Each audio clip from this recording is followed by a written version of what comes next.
Hello बच्चों, सभी का स्वागत है आपके अपने यूट्यूब चैनल कंपोस्टर पर। आई होप क्या सभी अच्छे होंगे और एग्जाम की बाकी सब्जेक्ट्स की जो तैयारी है वो भी काफी अच्छे से चल रही होगी। तो हिंदी का पेपर आप सभी का बहुत अच्छा गया। आप लोगों के कमेंट्स जो पढ़ करके लगा कि हाँ, आप लोग सच में बहुत ज्यादा मेहनत कर रहे हैं। तो अब नेक्स्ट जो पेपर है आप लोगों का मैथ का पेपर होना है, जो कि 27 तारीख को है। ज्यादा दिन का समय नहीं मिला, मात्र 2 दिन का बीच में आपको गैप देखने को मिला है। तो इन्हीं 2 दिनों में आप लोगों ने पूरी जो मैथ है वो निचोड़ करके रख देनी है, बहुत अच्छे से तैयारी कर लेनी है। तो सारे जो टॉपिक वाइज आपकी इंपॉर्टेंट क्वेश्चंस की वीडियो है मैथ की, वो भी बच्चों आपकी लगातार देखने को मिलने वाली है। तो सीरीज स्टार्ट कर रहे हैं मैथ्स की। सबसे पहले हम कवर करने वाले हैं मल्टीपल चॉइस क्वेश्चन आंसर्स, यानी जो निश्चित उत्तर प्रश्न आपके एग्जाम में पूछे जाएंगे सेम टू सेम, वो हम यहाँ पर कवर करेंगे। उसके बाद जो है नेक्स्ट हम देखेंगे, उसके बाद एमसीक्यूज के बाद आएंगे very short question answers, definitive question answers, short and long question, सारे टॉपिक वाइज हम जो है कवर करने वाले हैं। तो इस वीडियो के लास्ट तक बने रहना है और सारे क्वेश्चंस को बहुत अच्छे से प्रिपेयर कर लेना है। तो करते हैं सीधा एमसीक्यूज स्टार्ट। और सभी बच्चों को ऑल द बेस्ट मैथ्स के पेपर के लिए। तो सबसे पहला क्वेश्चन बच्चों आपके देखो, वैकल्पिक प्रश्न में इसी टाइप के पूछे जाते हैं कि निम्न में अपरिमेय संख्या कौन सी है। देखो, अपरिमेय संख्या आपको पता है कि जिसमें अगर रूट लगा है, तो अब यहाँ पर अगर हम देखें इसी क्वेश्चन में फर्स्ट नंबर में 3 जगह आपको रूट देखने को मिल रहा है। बट आपको ये चीज ध्यान रखनी चाहिए कि अगर उसका स्क्वायर रूट हो जा रहा है, स्क्वायर रूट यानी जैसे रूट 4 है, रूट 4 को हम 2 लिख सकते हैं, रूट 16 है उसको हम 4 लिख सकते हैं। अगर ऐसा हो जा रहा है तब तो वो क्या हो जाएगी, परिमेय संख्या हो जाएगी। देखो, पहला ऑप्शन गलत है, दूसरा सही है बिल्कुल अपरिमेय संख्या, तीसरा क्यों नहीं होगा। तो रूट 4 के अंदर 2 है, इसको हम बाहर निकालेंगे 2 बनेगा, परिमेय संख्या बनेगी। 8 और 2 की गुणा कराएंगे, रूट रूट की 16 बन जाएगा, 4 आंसर हो जाएगा। तो इसलिए सेकंड नंबर जो है इसका सही हो जाएगा। ज्यादा सॉल्यूशन डिटेल में नहीं जाएंगे क्योंकि आपकी एनसीईआरटी बुक पहले हम पूरा सॉल्व करा चुके हैं। यहाँ पे सीधा हम आंसर की और क्वेश्चन की बात करेंगे। जो जो इंपॉर्टेंट है सिर्फ वही यहाँ पे हम कवर करने वाले हैं। अगला है निम्न में अपरिमेय संख्या बतानी है। तो इसमें देखो जो अपरिमेय संख्या हो जाएगी, ऑप्शन नंबर ए जो है बच्चों बिल्कुल सही हो जाएगा, रूट 3। नेक्स्ट क्वेश्चन है निम्न में परिमेय संख्या बतानी है। तो इसका जो बी नंबर है बच्चों वो सही हो जाएगा, परिमेय बतानी है रेशनल नंबर, रूट 4 सही आंसर हो जाएगा। अगला जो क्वेश्चन देखना है, सिर्फ इंपॉर्टेंट देखना है। तो हमारे पास बहुत, अगर आपके पास टाइम रहेगा बाकी भी आप लोग कवर कर सकते हैं, अदरवाइज सिर्फ इंपॉर्टेंट यहाँ पर हम लेकर के चलने वाले हैं। ये क्वेश्चन हर साल आपके एग्जाम में पूछा जाता है बच्चों, यदि 72 और 234 का एचसीएफ 18 है तो एलसीएम ज्ञात कीजिए। तो देखो, आपको फॉर्मूला याद है, दोनों संख्याओं का गुणनफल equal to HCF into LCM. तो यहाँ पे 72 गुणा 234 और इधर एचसीएफ गुणा एलसीएम में मान रखा हमने। एचसीएफ का क्रॉस मल्टीप्लाई करा करके आंसर आ गया हमारा 936, 936 का सही आंसर है। चलेंगे लेकर के आपको नेक्स्ट इंपॉर्टेंट क्वेश्चन पर, जो आपकी इंपॉर्टेंट बनेगा बच्चों वो हमें आपको आपको बताते हुए चलेंगे। तो अगला जो क्वेश्चन रहेगा वो आप सामने स्क्रीन पर देख पा रहे हैं कि द्विघात बहुपद की घात कितनी होती है। यानी कोई क्वाड्रेटिक इक्वेशन है, उसकी आपको द्विघात बहुपद की घात बतानी है। तो द्विघात है तो द्विघात की जो घात होगी द्विघात बहुपद की, तो इसका आंसर जो है सी नंबर सही हो जाएगा, 2 इसका बिल्कुल करेक्ट आंसर है। नेक्स्ट क्वेश्चन पर चलेंगे। अब यहाँ पे आपसे पूछा है पी एक्स का ग्राफ दिया गया है, पी एक्स के शून्यकों की संख्या ज्ञात कीजिए। अब एक्स वाली लाइन पर जो है कट हो रहा है कितनी, 2 जगह। तो इसका जो सही आंसर है ऑप्शन नंबर ए बच्चों बिल्कुल करेक्ट हो जाएगा। नेक्स्ट क्वेश्चन है बहुपद एक्स स्क्वायर -3 के शून्यंकों का योगफल ज्ञात करना है। योगफल का फॉर्मूला बच्चों आपको होता है माइनस का बी अपॉन ए होता है। आप इस समीकरण को कंपेयर कर लेंगे a x square plus b x plus c से, तो वहां से आपको ए बी सी का मान मिलेगा और उस ए बी सी में से आपको बी और ए का मान रख करके आंसर निकालना। तो 0 इसका सही आंसर हो जाएगा, यानी option number A. Next question है शून्यंकों का गुणनफल। गुणनफल का फॉर्मूला बच्चों क्या होता है, सी अपॉन में ए। सी का मान यहाँ पे कितना है 10, ए का मान है इधर 1। तो जब हम सी बट्टे ए करेंगे यानी 10/1, यानी इसका सही आंसर हो जाएगा ऑप्शन नंबर सी। चलेंगे लेकर को आपके नेक्स्ट इंपॉर्टेंट क्वेश्चन पर। यहाँ पर है यदि बहुपद एक्स स्क्वायर -3 के एक्स प्लस 4 के का एक शून्यक दूसरे शून्यक का दुगुना है तो के का मान बताइए। तो यहाँ पे आपको शून्यकों का योगफल का फॉर्मूला है माइनस का बी अपॉन ए, उसमें जब आप मान रखेंगे तो ऐसे आपको और एक समीकरण बन जाएगा। फिर ऐसे गुणनफल वाले फॉर्मूले में वैल्यू रखेंगे सी अपॉन ए वाले में। तो यहाँ से आपको अल्फा इंटू बीटा या इंटू बी का मान मिल जाएगा और कल जब आप समीकरण 1 और समीकरण 2 को कंपेयर करेंगे तो के का मान कितना मिल जाएगा, 2। चलेंगे नेक्स्ट एंड इंपॉर्टेंट क्वेश्चन पर। जो भी आपके एक्सपेक्टेड क्वेश्चन रहेंगे वो मैं आपको यहाँ पर बताते हुए चल रहा हूँ। अगला क्वेश्चन है शून्यक -3 और 4 वाला द्विघात बहुपद कौन सा होगा। तो आपको पता है योगफल का फॉर्मूला जो है ए प्लस बी और गुणनफल का फॉर्मूला ए इंटू बी होता है। तो यहाँ से अल्फा प्लस बीटा और अल्फा इंटू बीटा का मान मिल गया। समीकरण होता है आपका बच्चों एक्स स्क्वायर माइनस का शून्यंकों का योगफल इंटू एक्स प्लस शून्यंकों का गुणनफल। तो यहाँ से आपका आंसर जो आ जाएगा क्या, x square upon two minus x upon two minus x, यानी सी नंबर जो है बिल्कुल सही हो जाएगा। अगला जो इंपॉर्टेंट क्वेश्चन रहेगा वैकल्पिक में, उसको देखते हुए चलते हैं यहाँ पे हम। तो इसमें यदि रैखिक समीकरणों का कोई युग्म संगत है तो इसके आलेख की रेखाएं कैसी होंगी? तो इसमें जो हो जाएगा सी नंबर बच्चों बिल्कुल सही होगा, प्रतिच्छेदी या संपाती होगी। अगला क्वेश्चन है, इस टाइप का जो क्वेश्चन है बच्चों आपके एग्जाम में नहीं बनेंगे, इसको हम स्किप करते हैं। अगला प्रश्न जो आपका इंपॉर्टेंट रहेगा वह है, यदि समीकरण युग्म 6x minus 3y plus 10 equal to zero और kx minus y minus 9 equal to zero द्वारा निरूपित रेखाएं समानांतर हो तो k का मान बताइए। तो समानांतर रेखाओं का प्रतिबंध क्या है बच्चों, a upon a two equal to b one upon b to.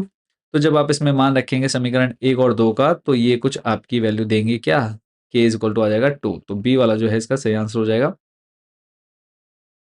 Next जो आपका इंपॉर्टेंट क्वेश्चन रहेगा बच्चों, उसको देखते हैं यहाँ पे। यहाँ पे आपको समीकरण दे रखा है 3x minus y plus eight equal to zero और 6x minus r y plus 16 equal to zero, तो आर का मान बताना है।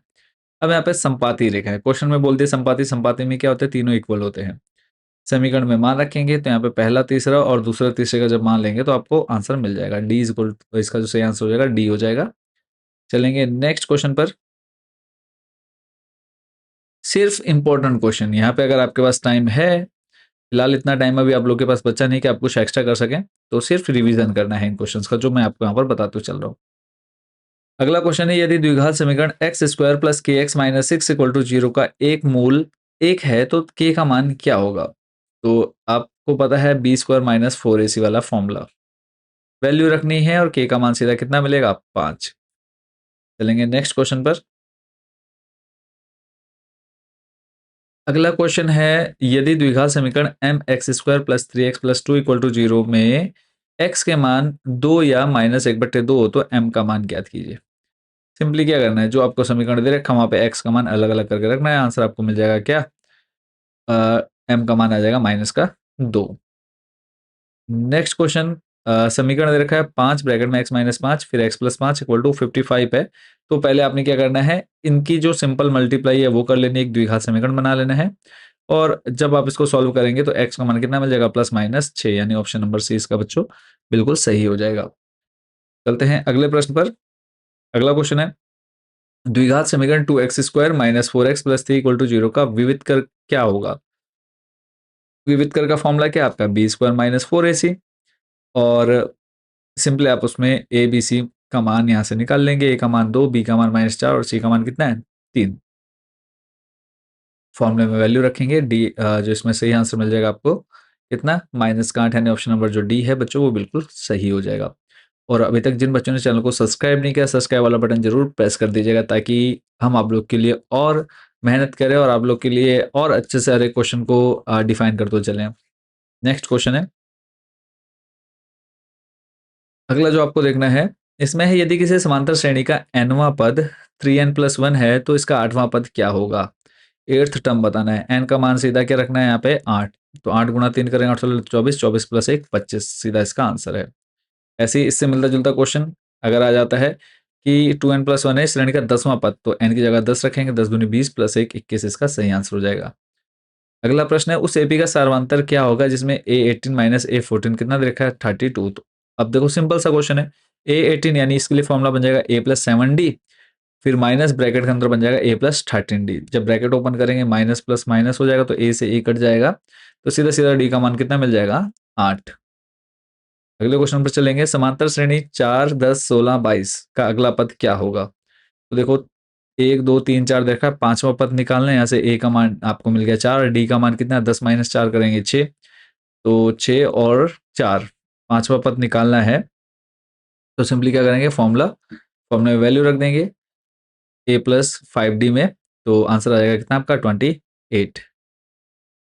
नेक्स्ट क्वेश्चन देख लेते हैं, इसमें आपको कहा है 16 12 8 4 यानी 16 12 8 4 के प्रथम 21 पदों का योगफल ज्ञात कीजिए, यानी n की वैल्यू 21 है, ए आपकी दे रखी है 16 और डी आपको दे रखा है यहाँ से 12 माइनस करेंगे 16 माइनस 4।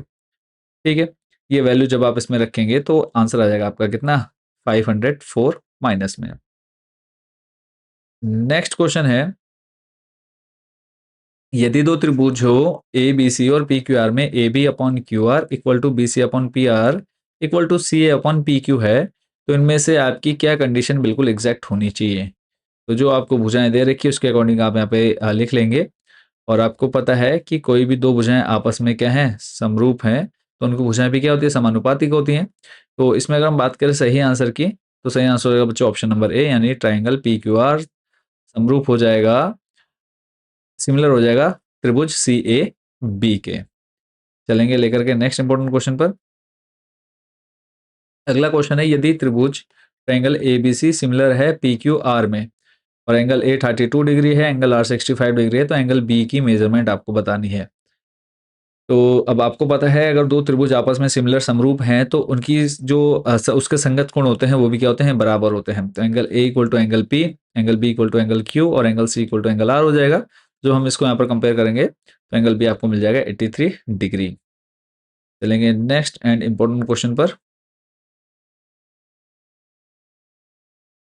अगला क्वेश्चन है, बिंदु आपको दे रखे हैं P -6,8 की मूल बिंदु से दूरी। देखो मूल बिंदु आपके x और y यानी 0,0 हो जाएंगे। तो यहाँ पे सिंपल आपको फॉर्मूला क्या लगा देना है, x square plus y square. Value रखेंगे तो देखो 8 का स्क्वायर हो जाएगा 64, 6 का स्क्वायर हो जाएगा 36, तो आ जाएगा 100 रूट में, और रूट से बाहर निकालेंगे तो कितना आ जाएगा 10। सी नंबर इसका सही आंसर होगा। अगला क्वेश्चन है, बिंदु 0,5 और -5,0 के बीच की दूरी बताइए। अब यहाँ पे भी देखो x और y दे रखे हैं मूल बिंदु से, इसका सीधा सीधा क्वेश्चन बना देते हैं कि मूल बिंदु से दूरी बताओ। तो इसका सिंपल स्क्वायर कर दो, 5 का स्क्वायर 25, इधर 5 का स्क्वायर 25, 25 प्लस 25 हो जाएगा 50, 50 को रूट से बाहर निकालेंगे 5 रूट 2 इसका करेक्ट आंसर होगा। नेक्स्ट क्वेश्चन है, बिंदुओं 4,5 और 6,9 को मिलाने वाली रेखा के मध्य बिंदु के निर्देशांक क्या होंगे। तो मध्य बिंदु के निर्देशांक का फॉर्मूला बच्चों क्या होता है, x1 plus x two upon two, y1 plus y two upon two. x1 4, x2 6, y1 5, y2 9। मान रखा, सॉल्व किया, 5,7 इसका सही आंसर है। अगला जो क्वेश्चन है उस पर लेकर के चलेंगे आपको। ये इंपॉर्टेंट रहेगा, बिंदु आपको दे रखे हैं ए, 2, -3 और 5,6 को जोड़ने वाला रेखाखंड x अक्ष से किस अनुपात में विभाजित करेगा। अब आपको पता है x अक्ष पर y का मान क्या होता है, 0। तो मैं यहाँ पे सिंपल y वाला फॉर्मूला लगा लेंगे। आपको x1 y1 दे रखा है, x2 y2 दे रखा है, m1 m2 निकालना है। तो y वाला फॉर्मूला क्या है, y इज इक्वल टू हो जाएगा, विभाजन सूत्र जो है m1 y2 plus m2 y1 upon में m1 प्लस m2, और इधर इक्वल में y रहेगा, y का मान 0, क्रॉस मल्टीप्लाई करेंगे तो सिंपली इसका आंसर आ जाएगा। चलेंगे लेकर के आपको नेक्स्ट अगले प्रश्न पर। क्वेश्चन है आपका, sine a is equal to 1/2 तो कॉस ए का मान बताइए। अब आपको क्या करना है, साइन ए जो होता है आपको फॉर्मूले याद होनी चाहिए, sine cos tan cos x sec cot, या फिर सीधा सीधा आप क्या बोल सकते हैं कि साइन बराबर क्या होता है, लंब बट्टे कर्ण। लाल बट्टे कक्का आपने याद किया होगा, है ना। तो साइन वहां से आपको क्या दे रखा है, लंब और कर्ण दे रखा है, आधार निकाल लेंगे पाइथागोरस प्रमेय का यूज करके, तो डायरेक्टली क्या आ जाएगा बच्चों, इसका आंसर आ जाएगा। चलेंगे नेक्स्ट क्वेश्चन पर। और अगला जो क्वेश्चन है, देखो यहाँ पे इन्होंने क्या कर रखा है, दूसरे मेथड से कर रखा है, बट आप जो करेंगे पाइथागोरस प्रमेय से इसको आप सॉल्व कर सकते हैं। अगला प्रश्न है, टेन ए बराबर 4/3 4/3 है, सेक ए का मान बताना है। तो सिंपली आपको पता है सेक स्क्वायर ए इक्वल होता है 1 प्लस टेन स्क्वायर है। तो यहाँ पे टेन ए का मान दे रखा है, टेन ए का मान 4/3, स्क्वायर करेंगे, सॉल्व करेंगे, सेक आ जाएगा 5/3। नेक्स्ट क्वेश्चन है, टेन ए इक्वल टू दे रखा है 2/5, तो 1 माइनस कॉस स्क्वायर है, अपन में 1 माइनस साइन स्क्वायर है। अब आपको पता है 1 minus cos square equal to होता है साइन स्क्वायर है, और 1 माइनस साइन स्क्वायर होता है आपका कॉस स्क्वायर ए। तो साइन अपन कॉस क्या होता है, टेन स्क्वायर है, और टेन ए का मान दे रखा है 2/5, स्क्वायर करके आंसर आ जाएगा। अगला है, 2 tan 30 अपन में 1 प्लस टेन स्क्वायर 30। टेन 30 का मान बच्चों कितना, 1/√3। तो 2 × 1/√3 यानी 2/√3 ऊपर आ जाएगा, और नीचे आ जाएगा आपका 1 प्लस 1/√3। तो जब इसका स्क्वायर करेंगे तो कुछ कैलकुलेशन करके आपके सामने √3/2 यानी साइन 60 की वैल्यू होती है। चार ऑप्शन में से डी नंबर आपका बिल्कुल सही हो जाएगा। चलते हैं लेकर के आपको नेक्स्ट क्वेश्चन पर, और सारे यहाँ पर आपको इंपॉर्टेंट क्वेश्चन बच्चों देखने को मिल रहे हैं।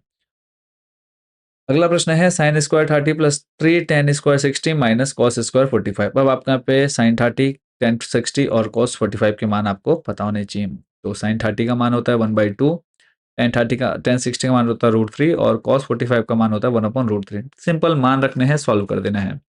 ऐसे ही cos square a plus sine square is equal to कितना होता है 1, और सामने 8 आपका ब्रैकेट के बाहर है, तो 8 इंटू 1 आ जाएगा आंसर आपका कितना 8। अगला प्रश्न है sine square theta plus 1/1 plus tan square theta का मान कितना होगा। तो इसको देखो आप लोग तोड़ सकते हैं। 1 plus tan square theta is equal to क्या होता है sec स्क्वायर थीटा होता है। तो 1/sec क्या होता है cos स्क्वायर थीटा होता है। तो sign square plus cos square क्या हो जाएगा 1 हो जाएगा। अगला प्रश्न है sec a plus tan a bracket के बाहर 1 माइनस साइन a। तो इसको आप सिंपली सॉल्व कर सकते हैं। sec को लिख सकते हैं 1/cos, tan को sin/cos और इसको वैसे रह दिया। एलसीएम लेकर के सॉल्व करेंगे, ऊपर बन जाएगा 1 प्लस साइन ए, इधर 1 माइनस साइन ए ऑलरेडी ब्रैकेट के बाहर है, तो ए plus b a minus B का फॉर्मूला लगाएंगे ए स्क्वायर माइनस बी स्क्वायर। तो सॉल्व करेंगे 1 माइनस साइन स्क्वायर को कॉस स्क्वायर ए आ जाएगा, कॉस से कॉस कट हो जाएगा, बचेगा कॉस ए। नेक्स्ट क्वेश्चन पर जो आपका एक्सपेक्टेड क्वेश्चन रहेंगे,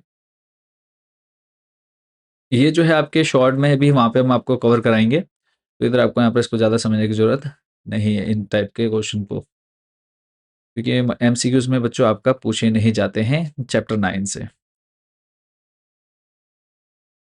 ये इंपॉर्टेंट रहेगा, 101% बच्चों बनेगा ही बनेगा कि वृत्त के एक बिंदु पर कितनी स्पर्शरेखाएं हो सकती हैं, या फिर वृत्त पर स्थित किसी बिंदु पर वृत्त की कितनी स्पर्शरेखाएं हो सकती हैं। तो सिंपल सा आंसर है कि एक। कितनी हो सकती हैं, एक इसका सही आंसर है। फिर अगला जो क्वेश्चन देखना है कि वृत्त के बाहर स्थित किसी बिंदु से वृत्त पर खींची जा सकने वाली स्पर्श रेखाओं की संख्या कितनी होती है। तो इसका आंसर बच्चों हो जाएगा सही क्या, सी नंबर, यानी 2 स्पर्श रेखाएं खींची जा सकती हैं। अगला क्वेश्चन देखेंगे, जो जो इंपॉर्टेंट है सिर्फ वही बच्चों यहाँ पे हम कवर करें, क्योंकि ज्यादा समय अब आप लोग के पास बचा नहीं है पूरा डिटेल में पढ़ने का। क्वेश्चन है त्रिज्या आर वाले वृत्त के उस त्रिज्या खंड का क्षेत्रफल जिसका कोण अल्फा यानी डिग्री में दे रखा है। तो त्रिज्या खंड का फॉर्मूला आपको पता है, theta upon 360 pi r square होता है। क्या होता है, theta upon 360 pi r square. यहाँ पे डी वाला जो है बच्चों बिल्कुल करेक्ट आंसर हो जाएगा। चलेंगे नेक्स्ट क्वेश्चन पर। त्रिज्या 14 सेंटीमीटर वाले एक वृत्त के त्रिज्या खंड जिसका केंद्रीय कोण 90 डिग्री है की संगत चाप की लंबाई क्या होगी। तो फॉर्मूला आपको पता है, पहले आप थीटा अपॉन 3 चाप की लंबाई निकालनी है अगर, तो theta upon 360 into 2 pi r. R का मान आपको दे रखा है, थीटा दे रखा है, सिंपल वैल्यू रखो, सॉल्व करो, आंसर आ जाएगा। ऐसे ही ये थर्ड नंबर भी सेम टू सेम मिलता जुलता है। त्रिज्या खंड का क्षेत्रफल निकालना है, formula theta upon 360 pi r square. और क्वेश्चन में ही आपको थीटा भी दे रखा है और आर का मान भी दे रखा है। अगला जो क्वेश्चन है उसको हम देखेंगे, जो आपके इंपॉर्टेंट रहेंगे, सिर्फ वही क्वेश्चन कवर कराऊंगा यहाँ पर, फालतू कुछ नहीं करना, टाइम वेस्ट बिल्कुल नहीं कराना है ना। तो सिर्फ जो आएगा वही हम यहाँ पर देखते हुए चलेंगे। इसको आप देख लीजिए, एक ठोस अर्धगोले जिसका व्यास डी है का संपूर्ण पृष्ठीय क्षेत्रफल क्या होगा। तो देखो संपूर्ण पृष्ठीय क्षेत्रफल का फॉर्मूला आपके लिए बच्चों क्या बनेगा, ये बन जाएगा 2 pi r plus pi r square यानी 3 पाई आर स्क्वायर, और आर का मान जो है d/2 है। क्यों, क्योंकि यहाँ पे जो व्यास है डी दे रखा है, त्रिज्या निकालेंगे तो त्रिज्या क्या हो जाएगी, व्यास की आधी, तो d/2 सॉल्व करेंगे 3/4 पाई डी स्क्वायर। नेक्स्ट देखते हैं, अगले जो क्वेश्चन देख रहे हैं कि 14 सेंटीमीटर ऊंचाई के एक लंबवृत्तीय बेलन का वक्र पृष्ठीय क्षेत्रफल 88 सेंटीमीटर स्क्वायर है। इस बेलन के वृत्तीय आधार का व्यास क्या होगा। तो फॉर्मूला आपको पता है क्या होता है, 2 पाई आर एच, और क्षेत्रफल दे रखा है 88, आर का मान निकालना है, एच दे रखा है 14। तो सिंपल क्या करना है, जो भी आर के साथ है मल्टीप्लाई या डिवाइड में शिफ्ट कर देंगे दूसरी साइड, और सॉल्व करने पे कितना मिलेगा आंसर आपको 1। त्रिज्या 1 मिल गई, तो व्यास हमसे पूछा था, तो व्यास क्या हो जाएगा 2 सेंटीमीटर। नेक्स्ट जो क्वेश्चन बच्चों आपका इसमें बनेगा, थर्ड वाला देखेंगे। कुछ संख्याएं दे रखी है और इसमें आपको बहुलक पूछा, बहुलक यानी जो सबसे ज्यादा बार आया हो। तो सबसे ज्यादा बार क्या है, 7 आ रखा है, सीधे सीधा आंसर बहुलक कितना हो जाएगा 7।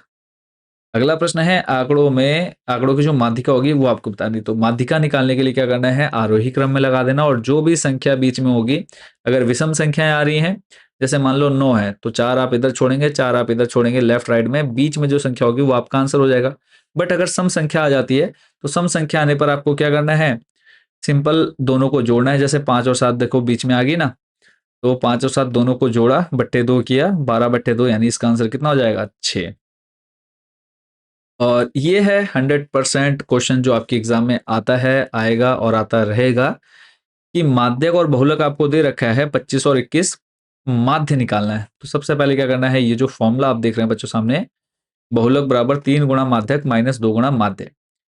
अब आपको क्या दे रखा है, माध्यक भी दे रखा है और बहुलक भी दे रखा है। तो 3 गुणा यहाँ आपने रख देना है 25, और बहुलक का जो मान दे रखा है, कितना दे रखा है, बहुलक आपको दे रखा है 21। मान रखना है, सॉल्व करना है, माध्य आपका डायरेक्टली निकल करके आ जाएगा। नेक्स्ट क्वेश्चन प्रायिकता वाले चैप्टर से। ये क्वेश्चन बच्चों हर साल आपके एग्जाम में आता है। असंभव घटना की प्रायिकता जो कभी घट नहीं सकती, तो यानी 0 हो जाएगी। तो सही आंसर हो जाएगा ऑप्शन नंबर ए। अगला है, किस घटना की प्रायिकता नहीं हो सकती, यानी इनमें से कौन सी संख्या जो नहीं हो सकती। तो आपको पता है प्रायिकता हमेशा 0 और 1 के बराबर और उसके बीच होती है। 0 से बराबर और 0 से बड़ी, और 1 से छोटी और 1 के बराबर। तो नेगेटिव तो कभी हो ही नहीं सकती, ऋणात्मक नहीं होती, तो सी इसका सही आंसर हो जाएगा। अगला है, निम्नलिखित में से कौन सी संख्या किसी घटना की प्रायिकता नहीं हो सकती। तो जब आप इसको सॉल्व करेंगे तो आपका ये देखना है कि ऐसे कोई संख्या जब सॉल्व करने पे कि 0 से छोटी या फिर 1 से बड़ी आ रही है, तो वो उसका आंसर नहीं होगा। तो जब आप किसको, सी वाले को सॉल्व करेंगे, पॉइंट देखो 1/0.5 है, पॉइंट हटाओगे 0 बढ़ेगा। 10/5 सॉल्व करेंगे 2 आएगा, तो 2 कभी भी प्रायिकता नहीं हो सकती। अगला क्वेश्चन है, यदि किसी घटना की प्रायिकता पी है तो इसकी पूरक घटना की प्रायिकता क्या होगी। तो पूरक देखो हमेशा आपको पता है होने या ना होने की निकालनी है, एक में से माइनस करेंगे। दे रखी है घटना की प्रायिकता, तो 1 माइनस पी करके हम ना होने की निकाल सकते हैं। अगला है, 52 ताश की मतलब 52 पत्तों की एक गड्डी में से एक ताश का पत्ता निकाला जाता है। इसके लाल रंग का मुख्य कार्ड होने वाला है, यानी तस्वीर वाला पत्ता होने की प्रायिकता क्या होगी। तो अब आपको पता है तस्वीर वाले पत्ते कितने होते हैं टोटल, लाल रंग वाले 12।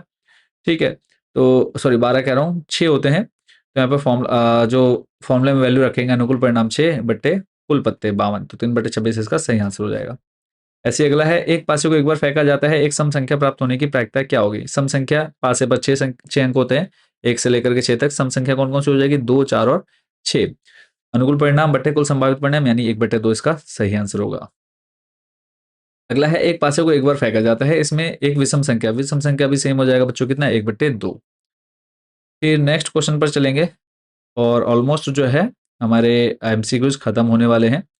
तो नेक्स्ट जो हम इसके बाद कवर करेंगे, वो करेंगे हम कौन से क्वेश्चन, डेफिनेट निश्चित उत्तरीय प्रश्न। ठीक है, यहाँ पे आपके एमसीक्यूज जो हैं ऑलमोस्ट ऑलमोस्ट के सारे खत्म ही हो गए हैं जितने इंपॉर्टेंट थे। तो आई होप कि इन सभी क्वेश्चंस को आप लोग, इनमें से कई क्वेश्चंस ऐसे होंगे जो आप पहले से कर चुके होंगे या आते होंगे, कोई क्वेश्चन ऐसे होंगे जो आपको नहीं आते थे, तो उनको भी आप लोगों ने अच्छे से प्रैक्टिस कर लेना है। तो नेक्स्ट जो करेंगे हम, निश्चित उत्तरीय प्रश्न कवर करेंगे। बाकी अभी तक जिन बच्चों ने चैनल को सब्सक्राइब नहीं किया, जल्दी से सब्सक्राइब वाला बटन प्रेस कर दो। तो निश्चित उत्तरीय प्रश्न बच्चों यहाँ से हम स्टार्ट कर रहे हैं। तो पहला प्रश्न आप देख रहे हैं, यदि दो संख्याएं 15 तथा 45 है, तब इन संख्याओं का एचसीएफ ज्ञात कीजिए। तो 15 तथा 45 के जो अभाज्य गुणनखंड है, सिंपली आपको वो पता होने चाहिए किस तरह से निकालते हैं।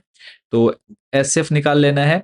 तो दोनों में देखो, आपको 15 के जो फैक्टर हैं 3 गुणा 5, और 45 के क्या आ जाएंगे, 3 गुणा 3 गुणा 5। तो यहाँ पे अगर हम बात करें दोनों के एचसीएफ की, तो 15 इसका आंसर हो जाएगा।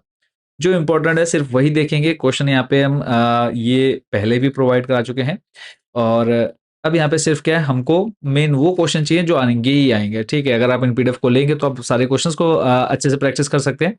बट सिर्फ इंपॉर्टेंट जिसको चाहिए कि हाँ सर मुझे वही क्वेश्चन दे दो जो आएंगे ही आएंगे, तो वही हम यहाँ पर इस पर डिस्कस करने वाले हैं।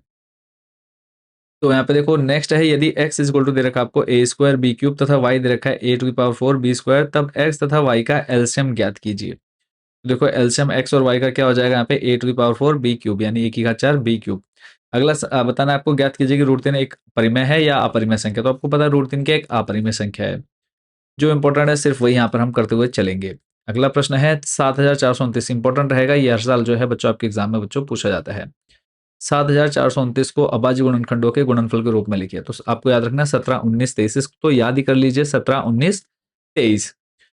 और अभी तक जिन बच्चों ने चैनल को सब्सक्राइब नहीं किया, जल्दी से सब्सक्राइब वाला बटन प्रेस कर दीजिए, ताकि जो भी लेटेस्ट वीडियो आती है उसका नोटिफिकेशन तुरंत आपको देखने को मिल जाए। अगला प्रश्न है, संख्या 200 को 2 की घात n तथा m की घात 5 की घात m के रूप में व्यक्त कीजिए। तो यहाँ पे आ जाएगा आपका 2 की घात में 2 और 5 की घात में 3। नेक्स्ट क्वेश्चन रहेगा, बहुपद px is equal to -x² plus x plus 12 का एक शून्यक लिखिए। तो शून्यक ज्ञात करने के लिए सिंपल क्या करना है आपने, यहाँ पर सॉल्व कर लेना है इसको। अब यहाँ पे minus x square plus x plus 12, तो इसमें आपको कोई एक ऐसा मान लेना है अपनी तरफ से, ताकि वो मान उस समीकरण में रखने पर क्या हो जाए, पूरा समीकरण जीरो बन जाए। तो जब आप माइनस का 3 रखेंगे तो देखेंगे सॉल्व करने पे क्या आ जाएगा, आपका आंसर जीरो आ जाएगा। तो -3 क्या हो जाएगा, इसका शून्य हो जाएगा। अगला है x cube plus x square plus 5 का नाम बताइए। तो इसमें अधिकतम घात कितनी है, 3। तो ये क्या हो जाएगा, कैसा बहुपद हो जाएगा, त्रिघात बहुपद होगा।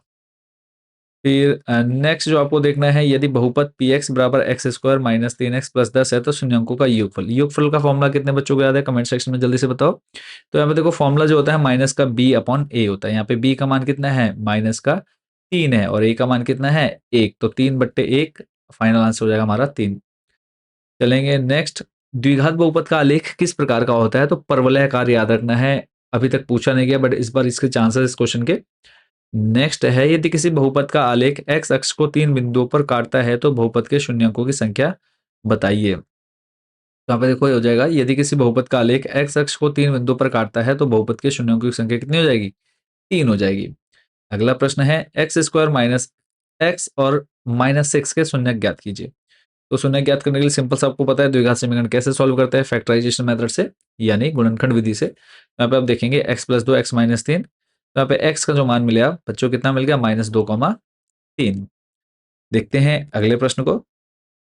अगला प्रश्न है, यदि दो रेखाएं अधिकतम एक बिंदु पर प्रतिच्छेद करती है तो उस समीकरण के अधिकतम कितने हल होंगे। तो अधिकतम कितने होंगे बच्चों, एक ही हल होगा। और सारे एक्सपेक्टेड क्वेश्चन मैं आपको यहाँ पर बताते चल रहा हूँ।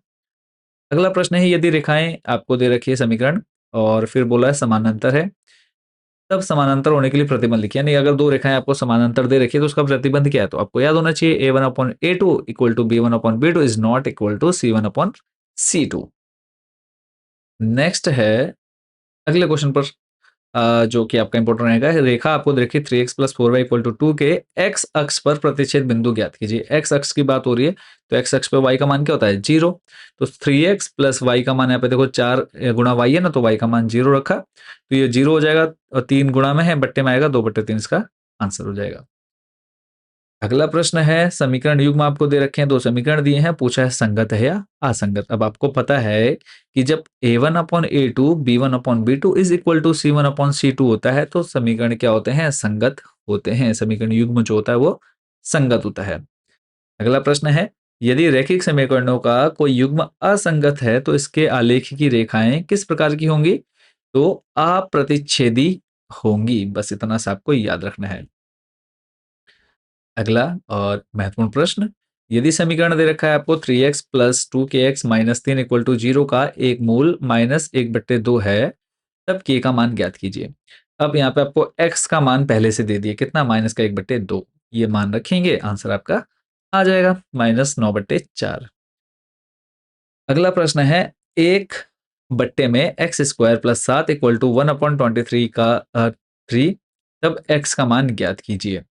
एक्स इज इक्वल टू क्या आ जाएगा, +- सिंपल क्या करना है, क्रॉस मल्टीप्लाई करानी है, एक द्विघात समीकरण मिलेगा, +7 आएगा, माइनस में चल जाएगा और एक्स बराबर आ जाएगा +-4।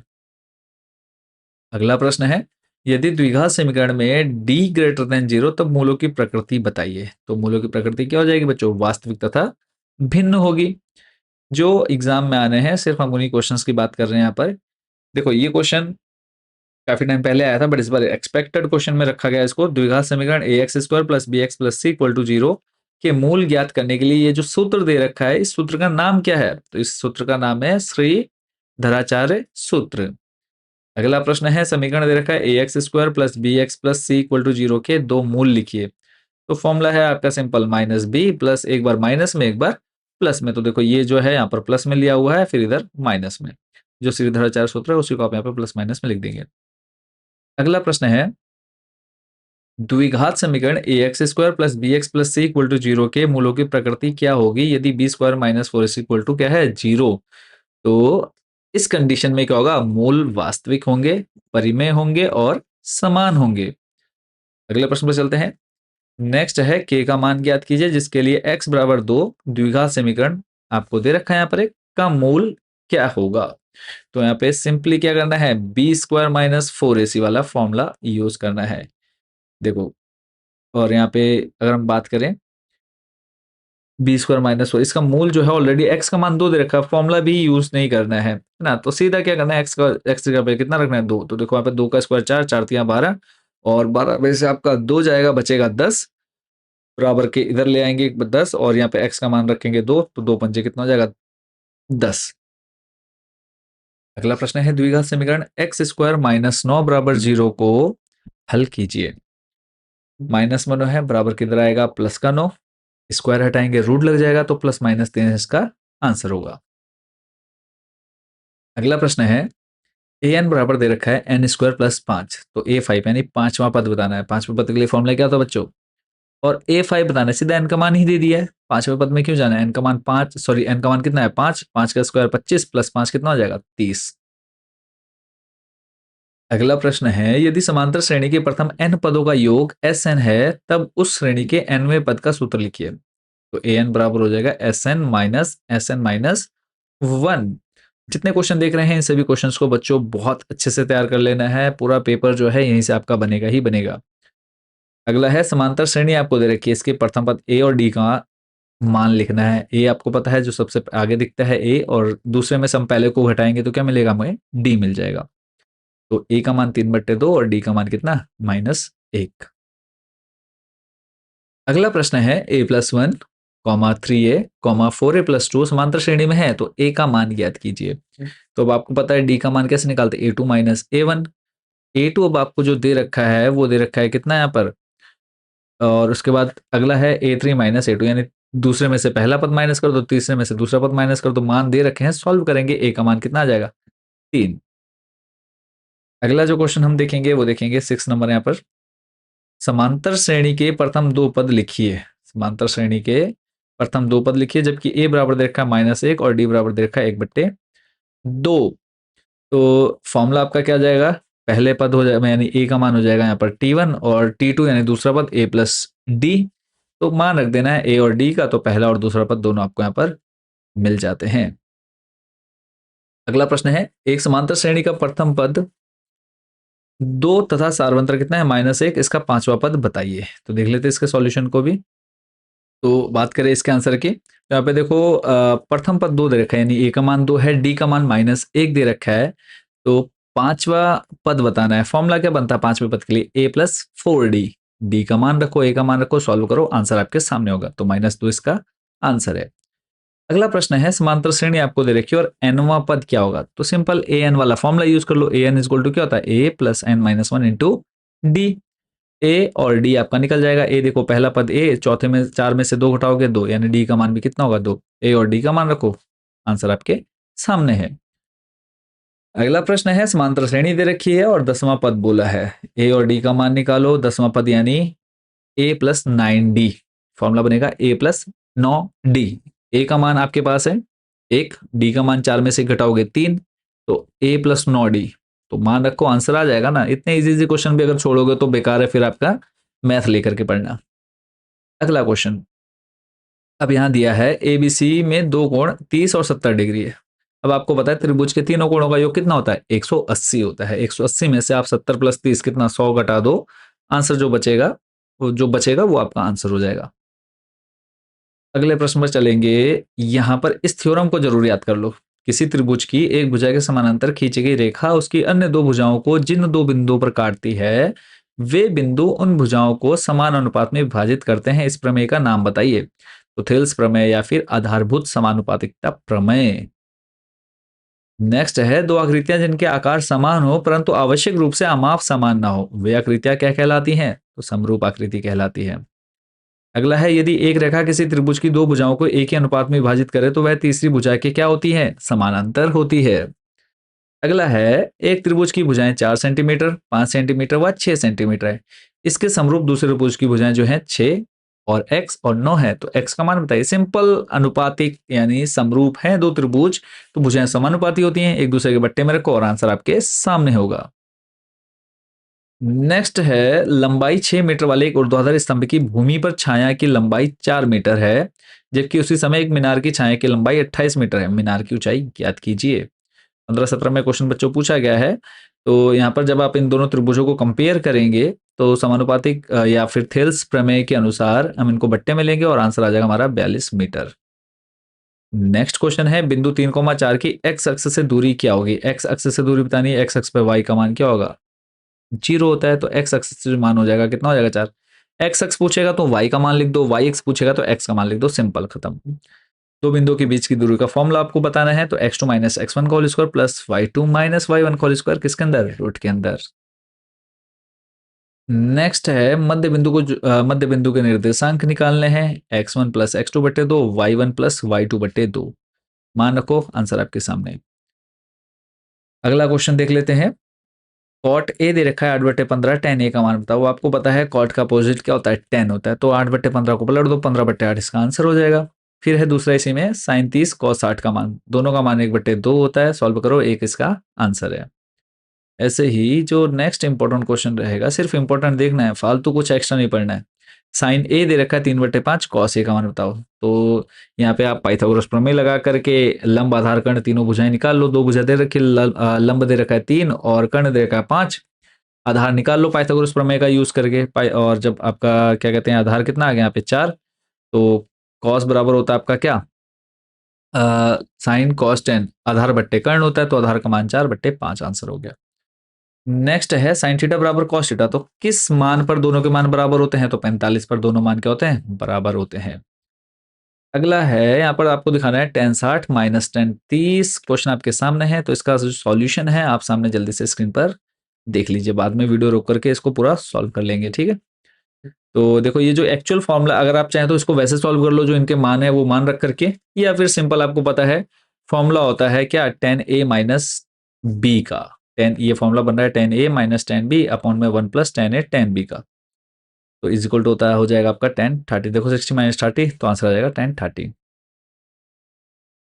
ये आपके पूछे नहीं जाएंगे और ना ही आज तक पूछे गए हैं, तो इनको फिलहाल यहाँ से हम स्किप करते हुए चलेंगे। अब इसको देखिए कि एक वृत्त की कितनी समानांतर स्पर्श रेखाएं हो सकती हैं, तो याद रखना है कितनी, 2। दूसरा है वृत्त तथा उसकी स्पर्श रेखा के उपनिष्ठ बिंदु को क्या कहते हैं, स्पर्श बिंदु कहते हैं। अगला है एक वृत्त की कितनी स्पर्श रेखाएं हो सकती हैं, तो एक वृत्त की एक, अगर हम यहाँ पर डेफिनेशन पढ़े कि किसी वृत्त की परिधि पर स्थित प्रत्येक बिंदु से एक स्पर्श रेखा खींची जा सकती है, क्योंकि वृत्त की परिधि पर बिंदुओं की संख्या असंख्य है, अतः एक वृत्त की असंख्य स्पर्श रेखाएं संभव हैं। स्पर्श रेखाएं बात हो रही है, ठीक है। अगर पूछेगा एक बिंदु से, तब एक हो जाएगी। नेक्स्ट है वृत्त के अंदर स्थित किसी बिंदु से जाने वाली वृत्त पर स्पर्श रेखाओं की संख्या बताइए, तो 0 होती है, क्योंकि अंदर जाएगी तो वो स्पर्श रेखा हुई नहीं ना, वो तो प्रतिच्छेदी रेखा हो जाएगी। अगले प्रश्न में चलेंगे, वृत्त की त्रिज्या के सिरे पर खींची गई स्पर्श रेखा के बीच कितना कोण होता है, तो 90 डिग्री का कोण होता है। अगले क्वेश्चन पर लेकर चलूंगा, 5 सेंटीमीटर त्रिज्या वाले वृत्त की दो समानांतर स्पर्श रेखाओं के बीच की दूरी क्या होगी, तो त्रिज्या आपको दे रखी कितनी, 5 सेंटीमीटर। जो वृत्त का व्यास होता है 2 गुना होता है त्रिज्या, तो 10 क्या हो जाएगा, इसका आंसर हो जाएगा। अगला जो क्वेश्चन देखना है, एक ये देख लीजिए कि एक 21 सेंटीमीटर त्रिज्या वाले वृत्त के उस त्रिज्यखंड का क्षेत्रफल ज्ञात कीजिए जिसका केंद्रीय बिंदु 120 डिग्री है। Formula theta upon 360 pi r square, theta 120 दे दिया है, त्रिज्या आपकी 21 सेंटीमीटर। सॉल्व करोगे 462 सेंटीमीटर स्क्वायर, इसका क्या हो जाएगा, आंसर हो जाएगा। अगला प्रश्न है, एक 20 सेंटीमीटर लंबे तार के टुकड़े को मोड़कर एक वृत्तचाप बनाया गया है जो इस वृत्त के केंद्र पर 60 डिग्री का कोण अंतरित करता है। वृत्त की त्रिज्या ज्ञात कीजिए। अब बात करें इसके व्यास की, देखो चाप की लंबाई वाला फॉर्मूला यूज करेंगे, थीटा अपॉन 360 2 पाई आर। तार की लंबाई पूरी दे दी है, यानी चाप की लंबाई आपके पास 20 सेंटीमीटर है, फॉर्मूले में वैल्यू रखो, आंसर आपके सामने होगा। अगला है चित्र में चाप एबी की लंबाई सेंटीमीटर में ज्ञात कीजिए। थीटा अपॉन 360 इंटू परिधि हो जाएगा, परिमाप, परिमाप क्या होता है 2 पाई आर। थीटा दे रखा है, आर दे रखा है, सॉल्व करो, 22 सेंटीमीटर इसका आंसर आ जाएगा। चलेंगे नेक्स्ट क्वेश्चन पर। घनाभ के विकर्ण का सूत्र, रूट के अंदर l square h square plus r square. अगला जो है, एक गोले का व्यास 14 सेंटीमीटर, उसका वक्र पृष्ठीय क्या होगा, वक्र पृष्ठीय क्षेत्रफल 4 पाई आर स्क्वायर होता है। आर 14/2 करेंगे, आर का मान मिल जाएगा, मान रखो, सॉल्व करो, 616 वर्ग सेंटीमीटर आंसर होगा। अगला है 7 सेंटीमीटर त्रिज्या के ठोस अर्धगोले का संपूर्ण पृष्ठीय क्षेत्रफल ज्ञात कीजिए। संपूर्ण निकालना है तो आपको क्या करना पड़ेगा, या तो सीधा सीधा याद करो 3 पाई आर स्क्वायर, या फिर वक्र पृष्ठीय क्षेत्रफल में वृत्तीय परिच्छेद क्षेत्रफल जोड़ दो। तो क्वेश्चन में आपको त्रिज्या यानी आर का मान दे रखा है, 3 पाई आर स्क्वायर में मान रखो 462 सेंटीमीटर स्क्वायर आंसर होगा। नेक्स्ट है, उस घनाभ का आयतन बताइए जिसकी भुजाएं 5 सेंटीमीटर, 8 सेंटीमीटर व 12 सेंटीमीटर हैं। फॉर्मूला क्या होता है? L into b into h. तो तीनों की मल्टीप्लाई कराओ, आंसर आपके सामने है। ये भी देखो कि एक बक्सा 120 सेंटीमीटर लंबा, 40 सेंटीमीटर चौड़ा, 30 सेंटीमीटर ऊंचा है, अधिकतम कितनी लंबी छड़ रख सकते हैं? तो फॉर्मूला लगाओ, घनाभ बक्से का विकर्ण, जो भी थोड़ी देर पहले देखा, सॉल्व करो, आंसर आपके सामने होगा। अगला है, एक शंकु तथा एक बेलन के आधार तथा ऊंचाइयां समान है, उनके आयतनों का अनुपात। तो बात करें कि यहाँ पे देखो इनके जो आयतन का फॉर्मूला है, आयतन का फॉर्मूला रखो, बट्टे में सॉल्व करो, 1:3 आंसर आ जाएगा। नेक्स्ट है, ऊंचाई 7 सेंटीमीटर और आधार व्यास 10 सेंटीमीटर वाले बेलन का आयतन ज्ञात कीजिए। बेलन का आयतन क्या होता है? पाई आर स्क्वायर एच।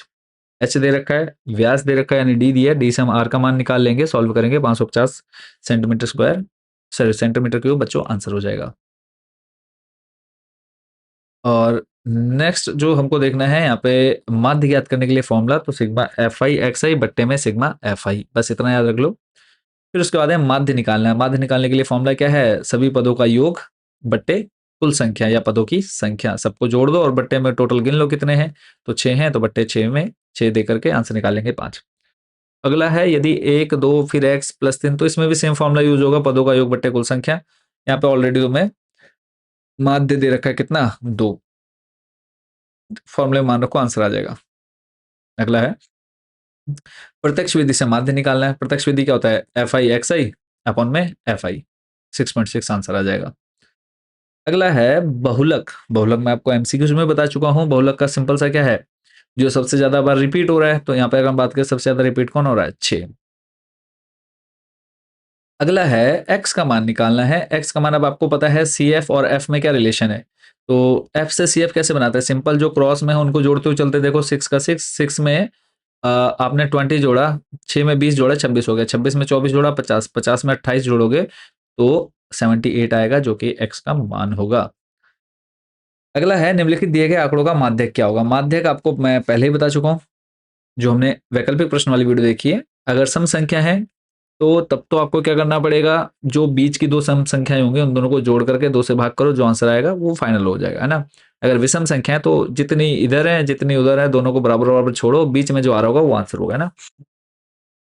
तो यहाँ पे अगर हम बात करें तो n+1/2 वाला फॉर्मूला यूज करके तो आंसर आ जाएगा हमारा क्या? 5वां पद, 5वें नंबर पर कितना है? 25, या फिर 4 इधर छोड़ो 4 इधर छोड़ो, सीधा सीधा आंसर है। ऐसे इसका भी निकाल करके कमेंट सेक्शन में आंसर जरूर बता देना। चलेंगे अगले प्रश्न पर।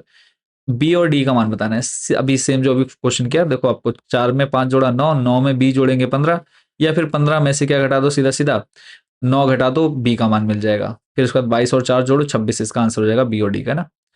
नेक्स्ट देख लेते हैं, माध्य माध्यिका तथा बहुलक के बीच संबंध। तो जल्दी से फॉर्मूला याद कर लो। बहुलक बराबर होता है 3 गुणा माध्यिका माइनस 2 गुणा माध्य। अब यहाँ पे आपको इनमें इन तीनों में से कोई 2 मान दे दिएंगे और उनका मान रख करके आप तीसरे का मान निकाल लेना। अगला है, किसी एक पासे की उछाल में संख्या 7 आना। बेवकूफ वाला क्वेश्चन है ना, 7 आना। पासा यानी जो डाइस हम लूडो खेलते हैं, 6 तक ही तो अंक होते हैं, 7 कहां से आएगा? जब होता ही नहीं है तो कहां से आएगा? 0 इसका आंसर है। एक निश्चित घटना की प्रायिकता, यानी जो घटना घटित हो चुकी है, होगी ही होगी, उसकी प्रायिकता क्या होगी? 1 होगी। यानी सिंपल बोलो कि अभी मैं वीडियो बनाऊंगा या बना रहा हूं, तो मैं बनाऊंगा बना रहा हूं, 1 हो जाएगी इसकी प्रायिकता। अगला है, यदि किसी खेल की जीतने की प्रायिकता 5/11 है तो हारने की क्या होगी? तो अगर होने की दे रखी है, ना होने की निकालनी है, तो एक में से माइनस कर दो। ठीक है, मतलब होने ना होना निकालना है, दोनों में से कोई एक दे रखा है तो उसको एक में से घटा दो, दूसरा आंसर आ जाएगा। ऐसे ही पी में से ये क्वेश्चन सबसे ज्यादा गलत कर दे बच्चा। सिंपल है बट फिर भी घटाना क्यों पता नहीं, समझ में नहीं आता कि क्यों गलत कर देते हैं। एक में से सीधा जो दे रखा है वो घटाओ, 0.35, खत्म। अगला जो है, एक सिक्के को उछाला जाता है, कुछ यानी टेल आने की प्रायिकता बताओ। एक सिक्के में 2 पहलू होते हैं, हेड और टेल, तो यहाँ सबसे टेल पूछा तो 1/2 इसका आंसर हो जाएगा। और उसके बाद है, एक थैले में 5 काली 7 लाल और 3 सफेद गेंदें हैं। इस थैले में से एक गेंद निकाली जाती है, इसकी क्या प्रायिकता है कि निकाली गई गेंद काली नहीं है? तो काली कितनी नहीं है? तो काली की अगर हम बात करें, 7 और 3 10, बाकी गेंदें हैं, तो 10 बट्टे क्या हो जाएगा इसका आंसर? 15, है ना। तो 10/15 यानी आपका हो जाएगा 10/15, 5 10, 5 से 15, 2/3 इसका आंसर हो जाएगा। ठीक है, तो ये आपके यहाँ पर निश्चित दूसरे प्रश्न बच्चों कवर होते हैं। तो आगे जो हम क्वेश्चन देखने वाले हैं, नेक्स्ट जो आएंगे क्वेश्चन वो हम देखेंगे शॉर्ट एंड लॉन्ग क्वेश्चन। अभी तक हमने क्या कवर कर लिया है, डेफिनेट टाइप क्वेश्चन आंसर्स। तो अब करते हैं शॉर्ट क्वेश्चन आंसर्स यहाँ से कवर। तो यहाँ पे पहला क्वेश्चन पहला क्वेश्चन देख रहे हैं, किसी बहुपद पी एक्स के लिए y बराबर दे रखा है पी एक्स का ग्राफ निम्नांकित आकृति में, यानी सिंपली आपको यहाँ पर पी एक्स के शून्यंकों की संख्या ज्ञात करनी है। बहुत सिंपल, इस तरह के क्वेश्चन जो है कभी कभार पूछे जा सकते हैं, बट इस बार क्या है एक्सपेक्टेड क्वेश्चन में हमने इसको कवर किया है। तो अगर हम बात करें, देखो फर्स्ट नंबर में जो संख्या हो जाएगी वो क्या हो जाएगी, इसमें एक, क्योंकि एक्स को सिर्फ एक ही स्थान पर टच कर रहा है। दूसरे वाले में अगर हम बात करें, दूसरे वाले में देखो कितनी जगह टच कर रहा है, एक, यहाँ दो और यहाँ तीन, तीन इसका आंसर हो जाएगा। इसमें हो जाएगा बच्चों आपका एक दो तीन चार, इसमें हो जाएगा आपका एक दो तीन जगह, और इसमें अगर हम बात करें एक दो तीन, और लास्ट वाले में बात करें एक और दो। क्लियर है? तो इनको करना बहुत ज़्यादा ईजी है, एक या दो नंबर में बच्चों ये क्वेश्चन आपके एग्जाम में बन सकता है। इसके अलावा देखो नेक्स्ट क्वेश्चन पर चलेंगे लेकर के आपको, सिद्ध कीजिए कि रूट पाँच एक अपरिमेय संख्या है। देखो पूरा प्रोसेस, पूरा जो मेथड रहेगा बच्चों वो इसी टाइप का रहने वाला है। ठीक है, चाहे आप रूट तीन को प्रूफ कर रहे हैं, चाहे रूट दो को प्रूफ कर रहे हैं, रूट सात को प्रूफ कर रहे हैं, चाहे रूट 11 को प्रूफ कर रहे हैं, पूरा जो मेथड रहेगा सिंपली इसमें क्या करना होता है आपको कि दो से तीन चीजें जो आपको स्टार्टिंग में मान लेनी है, कि मान लेते हैं कि रूट पांच अपरिमेय ना होकर के एक परिमेय संख्या है, जिसे हम पी बट्टे क्यू के रूप में लिख सकते हैं, जहाँ q is not equal to क्या होगा, जीरो। पी व क्यू क्या होंगी, पूर्णांक संख्याएं होंगी। और इसके अलावा और क्या हम लिखेंगे, पी व क्यू का एक के अलावा और कोई अन्य अभाज्य गुणनखंड नहीं होगा। तो जैसा हमने पी बट्टे क्यू के रूप में माना, तो रूट पांच बराबर पी बट्टे क्यू लिखा, यहाँ पे बट्टे में क्यू है, गुणा में चले जाएगा, पी बराबर रूट पांच क्यू। तो फिर हम क्या कर देंगे, दोनों और वर्ग कर देंगे, वर्ग यानी स्क्वायर करेंगे, तो पी स्क्वायर इधर हो जाएगा, पांच क्यू स्क्वायर हो जाएगा, रूट पांच का स्क्वायर करते क्या आ जाएगा, पांच। तो उसके बाद ये लाइन लिखनी है, पी स्क्वायर पी स्क्वायर जो है संख्या पांच से विभाज्य है। तो उसके बाद लिखेंगे पी भी क्या होगी, पांच से विभाज्य होगी। उसके बाद फिर मान लेना है कि पी बराबर फाइव आर, पी बराबर फाइव आर, यहाँ पे आर की जगह आप ए एक्स वाई जेड कुछ भी मान लीजिए। ठीक है, उसके बाद फिर से आपने क्या कर देना, दोनों और स्क्वायर कर देना है, तो यहाँ पे देखो पी स्क्वायर बराबर 25 आर स्क्वायर बन जाएगा। और इस पी स्क्वायर का मान जो है वो 5 क्यू स्क्वायर है। देखो यहाँ पे पी स्क्वायर क्या है, 5 क्यू स्क्वायर। तो यहाँ से जब हम इसका मान रखेंगे तो ये हमें मिल जाएगा क्यू स्क्वायर बराबर 5 r स्क्वायर। तो यहाँ पे आप लिख देंगे क्यू स्क्वायर क्या है, पाँच से विभाज्य है, क्यू भी पाँच से होगा, परंतु हमने स्टार्टिंग में क्या माना था, पी और क्यू का एक के अलावा कोई और नहीं होना चाहिए भाज्य गुणनखंड। तो हम लिख देंगे कि जो हमने माना था वो गलत माना है, जिसके कारण क्या है, रूट पाँच एक अपरिमेय संख्या है। क्लियर हो गया? ऐसे ही आपसे आपको ये देखने को मिल जाएगा, सिद्ध कीजिए तीन प्लस दो रूट पाँच एक अपरिमेय संख्या है। तो इसमें तो आपको इतनी ज़्यादा मेहनत नहीं करनी पड़ेगी। सिंपल क्या करेंगे कि मान लेंगे ये तीन प्लस दो रूट पाँच एक परिमेय संख्या है, जिसे हम पी बट्टे क्यू के रूप में लिख सकते हैं। Q is not equal to zero, p और क्यू क्या होंगे, धन पूर्णांक हो गए। तो पी बट्टे क्यू के रूप में इन दोनों को मान लिया, तीन प्लस दो रूट पाँच को प्लस का तीन है, बराबर किधर जाएगा, माइनस का तीन हो जाएगा। ठीक है, दो गुणा में है, बट्टे में आ जाएगा। तो अब यहाँ पे हम क्या लिखेंगे इतना करने के बाद, कि ये जो है ये परिमेय संख्या है, तो ये रूट पाँच भी क्या होगी, परिमेय संख्या होगी। फिर हम लिखेंगे, पर हम जानते हैं कि रूट पाँच क्या है, अपरिमेय संख्या है, तो जो हमें ये क्वेश्चन दे रखा है ये भी क्या होगा, अपरिमेय संख्या होगी। इसी तरह से आपसे ये पूछ लेगा, सिद्ध कीजिए। अब देखो क्वेश्चन इनमें से किसी भी टाइप का पूछे, चाहे वो एक बट्टे रूट दो हो, सात रूट पाँच हो, या छः प्लस रूट दो, तो आपने इन्हीं तरीकों से इनको सॉल्व करना है। आई होप बच्चों इनको आप अच्छे समझ गए होंगे। चलेंगे लेकर के आपको नेक्स्ट क्वेश्चन पर। और अभी तक जिन बच्चों ने चैनल को सब्सक्राइब नहीं किया, सब्सक्राइब जरूर कर लीजिएगा अगर आपको बोर्ड एग्जाम में बहुत अच्छा स्कोर करना है। और शुभकामनाएं हैं सभी को, अच्छे मार्क्स लेकर के आएंगे आप सभी। अगला जो इंपॉर्टेंट क्वेश्चन है, इसमें कहा है एक द्विघात बहुपद ज्ञात कीजिए जिसके शून्यंकों का योगफल तथा गुणनफल क्रमशः जीरो तथा रूट पाँच है। तो अब हमको यहाँ पर योगफल दे रखा है, यानी अल्फा प्लस बीटा या फिर ए प्लस बी का मान दे रखा है जीरो, ए इंटू बी या फिर अल्फा इंटू बीटा का मान दे रखा है रूट पाँच। अब आपको समीकरण कौन सा याद होना चाहिए, ये समीकरण बच्चों आपको अच्छे से याद होना चाहिए। कौन सा, एक्स स्क्वायर माइनस, यहाँ वैसे वो समीकरण दे नहीं रखा है, बट आप इस मेथड से ना करके जो मैं बता रहा हूँ उस मेथड से करिएगा। मेथड बच्चों आपका एक्स स्क्वायर माइनस ब्रैकेट में ए प्लस बी या अल्फा प्लस बीटा ब्रैकेट के बाहर x plus alpha into beta, बस उसमें जो है आपको ये मान रख देने हैं। बट यहाँ पे क्या दिया है आपको, सीधा सीधा शून्यंकों का योगफल और शून्यंकों का गुणनफल डायरेक्ट आप मान रखेंगे तब भी आंसर आ जाएगा। क्लियर हो गया? चलते हैं नेक्स्ट क्वेश्चन पर। यहाँ आपसे कहा है यदि बहुपद a x square minus eight x minus चार के शून्यंकों का योगफल चार है, यानी माइनस बी अपॉन ए का मान दे रखा है चार, तो अल्फा का मान ज्ञात कीजिए। बहुत सिंपल है। यहाँ से देखो, जब आप इसको मानक समीकरण, द्विघात समीकरण का जो मानक रूप है, स्टैंडर्ड फॉर्म है, क्वाड्रेटिक इक्वेशन की, उसमें जब आप इसको कंपेयर करेंगे तो ए का मान मिल जाएगा, यहाँ सॉरी एक्स स्क्वायर का मान मिल जाएगा यहाँ पे कितना, ए। इक्वेशन क्या होती है बच्चों हमारी, a x square plus b x plus c. तो ए तो ए ही रहेगा, बी का मान -8, सी का मान -4। तो वो जो फॉर्मूला है आपका माइनस का बी अपन है वहां मान रखेंगे तो इसलिए आपका इसका आंसर आ जाएगा।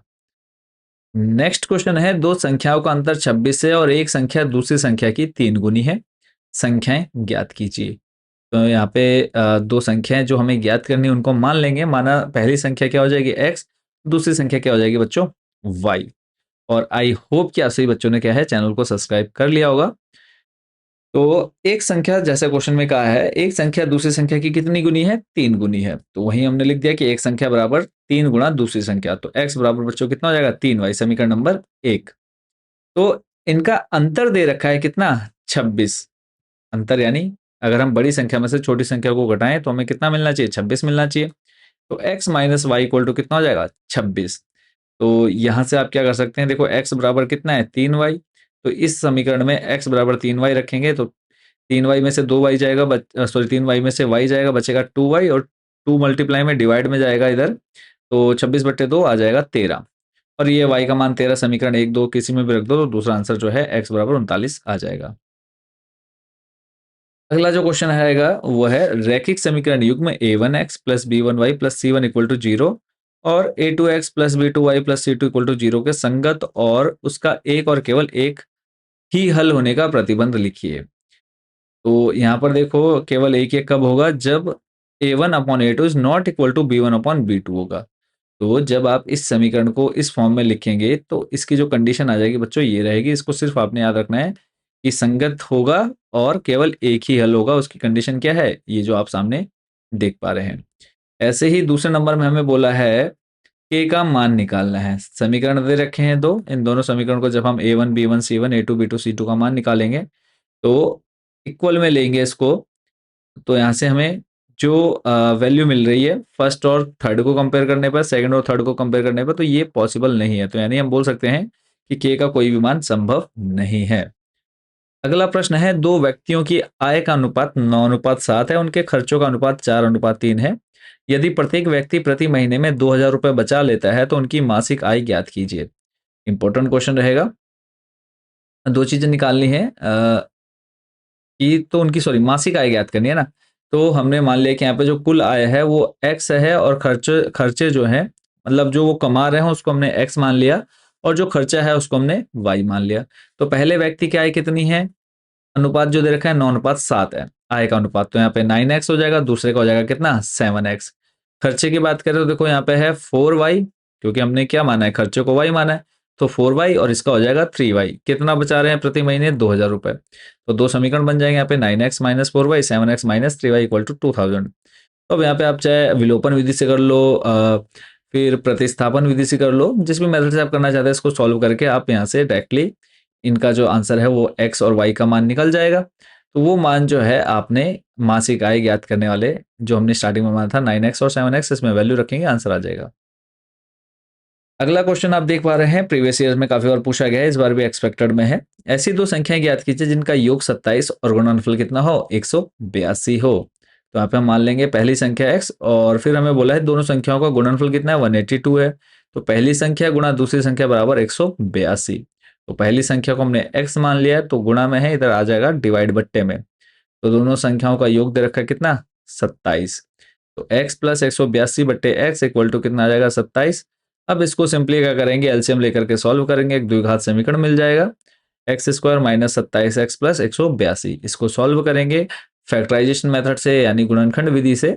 तो आपको यहाँ पर x के जो हैं दो मान मिलेंगे, एक मिलेगा आपका 13 और दूसरा मिलेगा कितना 14। तो इस तरह से आप पहली और दूसरी संख्या निकाल सकते हैं। अगला प्रश्न है, दो संख्याओं के वर्गों का अंतर 180 है, छोटी संख्या का वर्ग बड़ी संख्या का 8 गुना है, दोनों संख्याएं ज्ञात कीजिए। तो मान लेते हैं, माना छोटी संख्या x, फिर जैसा क्वेश्चन में कहा है छोटी संख्या का वर्ग बड़ी संख्या का 8 गुना है। तो यहाँ पर लिखेंगे बड़ी संख्या गुणा 8 बराबर में छोटी संख्या का वर्ग। तो छोटी संख्या को हमने x माना था तो यहाँ पे एक्स स्क्वायर हो गया, गुणा में 8 है, कहाँ जाएगा, डिवाइड में आ जाएगा। क्वेश्चन के अकॉर्डिंग क्या है, संख्याओं के वर्गों का अंतर यहाँ पे लिखेंगे बड़ी संख्या का स्क्वायर माइनस छोटी संख्या का स्क्वायर बराबर 180। मान रखेंगे यहाँ पे। वैल्यू रखने के बाद वापस आपको एक यहाँ पर घात में 4 वाला एक समीकरण मिल जाएगा। तो आपको क्या करना है, इसको अपने x की पावर 4 को x स्क्वायर की पावर 2 लिख सकते हैं ना। उसके बाद फिर हम क्या करेंगे, एक्स स्क्वायर को कैपिटल एक्स मान करके हम एक द्विघात समीकरण बना लेंगे। और उसके बाद गुणनखंड विधि या फिर आप दूसरा जो है श्रीधराचार्य सूत्र लगा करके इस यहाँ पर कैपिटल एक्स की वैल्यू निकाल लेंगे। और लास्ट में क्या करेंगे, यहाँ जो हमने x square equal to capital x माना है ना, तो यहाँ जब आप वैल्यू रख देंगे तो लास्ट में आपको दोनों संख्याएं मिल जाएंगी, 12 और 18। नेक्स्ट जो क्वेश्चन है इसको आप एक बार के लिए स्किप कर दीजिए, अगर आपके पास समय रहेगा तो एक बार इसको फिर भी देख लीजिएगा। ये क्वेश्चन मैं इसलिए रखा है ताकि आउट ऑफ सिलेबस क्वेश्चन जो पूछेगा या बनेगा तो वो इस पर बन सकता है, तो उसको अगर समय रहेगा तो एक बार जरूर देख लीजिएगा। चलूंगा लेकर के आपको नेक्स्ट अगले प्रश्न पर। किसी स्कूल के विद्यार्थियों को उनके समग्र शैक्षिक प्रदर्शन के लिए 7 नगद पुरस्कार देने के लिए 700 रुपए की राशि रखी गई। यदि प्रत्येक पुरस्कार अपने से ठीक पहले पुरस्कार से 20 रुपए कम है तो प्रत्येक पुरस्कार का मान ज्ञात कीजिए। तो जैसा कि कहा है कि अगर पहले बच्चे को जो है 100 रुपए मिल रहे हैं तो दूसरे को क्या मिलेंगे, उससे 20 रुपए कम मिलेंगे, तो यानी दूसरे को 80। तो हमने क्या मान लिया, सबसे कम पुरस्कार को मान लिया एक्स। तो 7 पुरस्कार मिलने हैं, तो पहला अगर एक्स है तो दूसरा क्या हो जाएगा, एक्स प्लस 20 होगा, ऐसे एक्स प्लस 40 और जाएंगे हम कितना, एक्स प्लस 120 तक, है ना। तो लास्ट में हम क्या करेंगे, इन सभी को जोड़ेंगे तो हमारे पास 7x प्लस 420 बराबर कितने पास पैसे देने हैं हमको, 700 रुपए देने हैं ना। तो ऐसे x का मान कितना मिल गया, 40। तो जैसे जैसे हमने ये माना है x 40 फिर 60 फिर हो जाएगा आपका ये 80 फिर 100, इस तरह से आप इसमें सारे मान निकाल सकते हैं। नेक्स्ट क्वेश्चन है, किसी समांतर श्रेणी का प्रथम पद 5, अंतिम पद 45 और पदों का योगफल 400 है। पदों की संख्या व सारवंतर ज्ञात कीजिए। अब इस क्वेश्चन में आपको पहला पद यानी ए, अंतिम पद यानी ए एन या फिर एल, दोनों को हम क्या बोलते हैं, एल या ए एन बोल देंगे अंतिम पद को, और पदों का योगफल, योगफल यानी एस एन 400 दे रखा है। अब आपको क्या निकालना है, पदों की संख्या यानी एन और सारवंतर यानी डी, ये दो चीजें निकालनी है। एस एन वाला फॉर्मूला आप बहुत अच्छे से याद कर चुके होंगे, s n is equal to होता है एन बाई 2 ब्रैकेट में ए प्लस एल। तो इसमें जब आप फॉर्मूले में वैल्यू रखेंगे, सॉल्व करेंगे तो डायरेक्टली आपका क्या है, डी का मान आ जाएगा और एन का मान भी आपका यहाँ से इजीली निकल जाएगा। कैलकुलेशन आपको आनी चाहिए ना, सिंपल अगर कैलकुलेशन नहीं कर पा रहे तो फिर मैथ पढ़ना बेकार है। अगला प्रश्न है, किसी समांतर श्रेणी का प्रथम पद 8, अंतिम पद 62 और पदों का योग 210 है। पदों की संख्या और सारवंतर ज्ञात कीजिए। यहाँ पर भी आपको एन और डी का मान निकालना है। ए दे रखा है, ए एन दे रखा है, एस एन दे रखा है, तो सेम वही फॉर्मूला आप यहाँ पे यूज करके भी आप इस क्वेश्चन को सॉल्व कर सकते हैं। अब यहाँ पे आपको निकालना है क्या, एन और डी। नेक्स्ट क्वेश्चन पर चलेंगे। दी गई आकृति में यदि पी क्यू समानांतर आर एस है तो सिद्ध कीजिए कि त्रिभुज पी ओ क्यू समरूप यानी सिमिलर है ट्राइंगल एस ओ आर के। अब आपको पता है समरूप या सिमिलर दिखाने के लिए या तो आप 3 एंगल बराबर दिखा दो, या 3 भुजाएं बराबर दिखा दो, या फिर आप 2 एंगल 1 भुजा या फिर एक भुजा 2 एंगल, इस तरह से आप दिखा सकते हैं ना समरूप। तो मिनिमम 2 चीजें भी अगर आपको मिल रही हैं, 2 एंगल बराबर दिखा दिए तो तीसरा एंगल क्या हो जाएगा, ऑटोमेटिक बराबर हो जाएगा, क्योंकि त्रिभुज है, त्रिभुज के तीनों भुजाओं का योग कितना होता है, 180। अगर 2 बराबर दिखा दिया तो तीसरा तो ऑटोमेटिक बराबर हो जाएगा ना। तो यहाँ पे देखो हम क्या करेंगे, एंगल पी जो है ये वाला हिस्सा यहाँ पर इधर वाला, वो बराबर होगा किसके, एंगल एस के। कारण क्या लिखोगे, एकांतर कोण, अल्टरनेट एंगल। ऐसे ही एंगल क्यू जो है वो बराबर हो जाएगा एंगल आर के, यहाँ भी लिख दोगे आप एकांतर कोण। और बीच में ये जो ओ वाला हिस्सा है इस साइड का और इस साइड का, ये भी आपस में बराबर होंगे, क्यों, शीर्षाभिमुख कोण। तो आपने इन 3 एंगल का यूज करके यानी एंगल एंगल एंगल नियम से त्रिभुज पी ओ क्यू को समरूप दिखा दिया किसके, त्रिभुज एस ओ आर के। नेक्स्ट क्वेश्चन है, यदि किसी त्रिभुज की एक भुजा के समानांतर अन्य 2 भुजाओं को भिन्न भिन्न बिंदुओं पर प्रतिच्छेद करने के लिए एक रेखा खींची जाए। तो यहाँ पे जैसे कि आप सामने देख पा रहे हैं, एक त्रिभुज है, इनकी इसकी दोनों भुजाओं पर बीच में से क्या है, एक रेखा खींची गई है। तो सिद्ध कीजिए कि अन्य 2 भुजाएं एक ही अनुपात में विभाजित हो जाती हैं। अब हमसे कहा है कि ये जो ए डी बराबर बी डी है और ए ई बराबर ई सी है, ये सिद्ध करना है। और इसी प्रमेय का प्रयोग करके, और वैसे ये थेल्स प्रमेय है, मैं आपको पहले ही बता चुका हूँ, तो इस प्रमेय का यूज करके आपको क्या करना है, क्या निकाल देना है, इसमें एक्स का मान ज्ञात करना है। तो बहुत सिंपल है। तो यहाँ पे देखो, सबसे पहले जो आप प्रूफ करेंगे, इसके अलावा अथवा मैं आपको एक क्वेश्चन और देखा है, उसको भी आप लोग देख लेंगे। तो हमें देखो, जो जो मान दे रखे थे वो वैल्यू हमने इसमें रख दी। ठीक है, इसमें रखने के बाद आपको सिर्फ क्रॉस मल्टीप्लाई करनी है और ज़्यादा मेहनत करने की यहाँ पर ज़रूरत नहीं पड़ने वाली है। तो चलेंगे आपको लेकर के नेक्स्ट अगले क्वेश्चन पर। अगला प्रश्न है, वाई अक्ष पर वह बिंदु ज्ञात कीजिए जो बिंदुओं 6,5 और -4,3 से क्या है, समदूरस्थ हो। समदूरस्थ यानी समान दूरी पर हो, और वाई अक्ष पर, वाई अक्ष पर देखो एक्स का मान क्या होता है, 0 होता है। तो यहाँ पर लिखेंगे, माना वाई अक्ष पर स्थित किसी बिंदु के निर्देशांक 0, के है, क्योंकि वाई अक्ष के लिए एक्स निर्देशांक क्या होता है, 0 होता है। तो यहाँ से हमें इन दोनों बिंदुओं के बीच की दूरी निकालनी। बीच की दूरी का फॉर्मूला आपको पता है, क्या, x2 minus x1 plus y two minus y one. तो देखो, एक बिंदु ए है, एक बिंदु बी है, इनके बीच में हम एक बिंदु ले लेंगे सी, जहां पर हम क्या रख देंगे, k कॉमा 0। वाई एक्स पर देखो x 0, तो 0 कॉमा k हो जाएगा। तो पहले हम ए सी के बीच की दूरी और फिर बी सी के बीच की दूरी, इन दोनों दूरियों को निकाल करके लास्ट में दोनों को यहाँ पर देखो इक्वल रख दिया। समान रखने पर, बराबर लेने पर, फिर हम दोनों और वर्ग कर देंगे और वर्ग करेंगे, और सिंप्लीफाई करने पर हमें यहाँ पर जिसका मान है वो बच्चों मिल जाता है। अगला क्वेश्चन है, एक्स अक्ष पर वह बिंदु ज्ञात कीजिए जो समदूरस्थ है। देखो, अभी वाई अक्ष पर दे रखा था, यहाँ पर क्या है, एक्स अक्ष पर, सेम फोटोकॉपी है। अब कई बच्चे मैथ में क्या होंगे, पेपर में अगर मान लो कि मैंने वाई अक्ष वाला बता दिया, बट एक्स अक्ष वाला क्वेश्चन मैंने जैसे अभी आपको यहाँ पर आपको दिखा रहा हूँ, बट ये नहीं दिखाया होता और एग्जाम में आ जाता है एक्स अक्ष वाला, तो बच्चे कहते हैं कि सर आपने तो ये क्वेश्चन बताया ही नहीं, या फिर आपका पढ़ाया हुआ तो आया ही नहीं। तो यार मैथ है, मैथ में नंबर डिजिट चेंज होंगे, नंबर डिजिट की गारंटी नहीं ले रहा हूँ, पर जो क्वेश्चन का पैटर्न है कि एक्स अक्ष से या फिर वाई अक्ष से, वो आपको देखने को मिलेगा। तो इस क्वेश्चन को भी बच्चों आपने उसी मेथड से कर लेना है।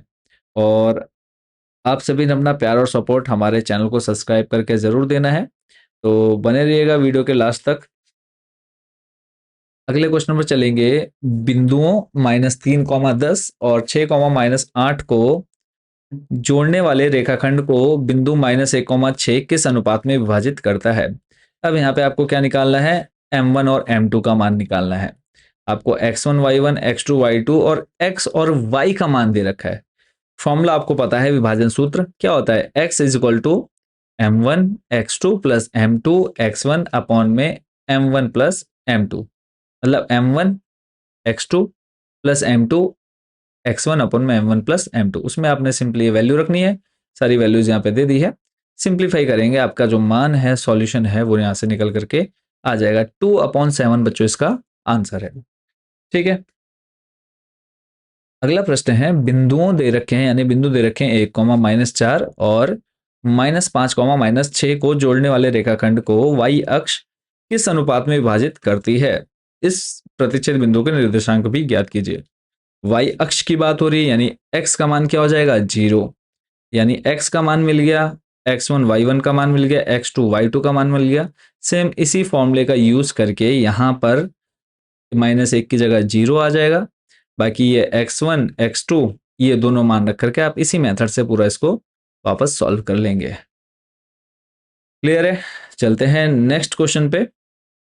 अगला प्रश्न है, tan a plus b is equal to √3, tan a minus b is equal to 1/√3। अब आपको पता है √3 किसका मान होता है, tan 60 का होता है, तो tan से tan कट जाएगा, बचेगा a प्लस बी बराबर 60।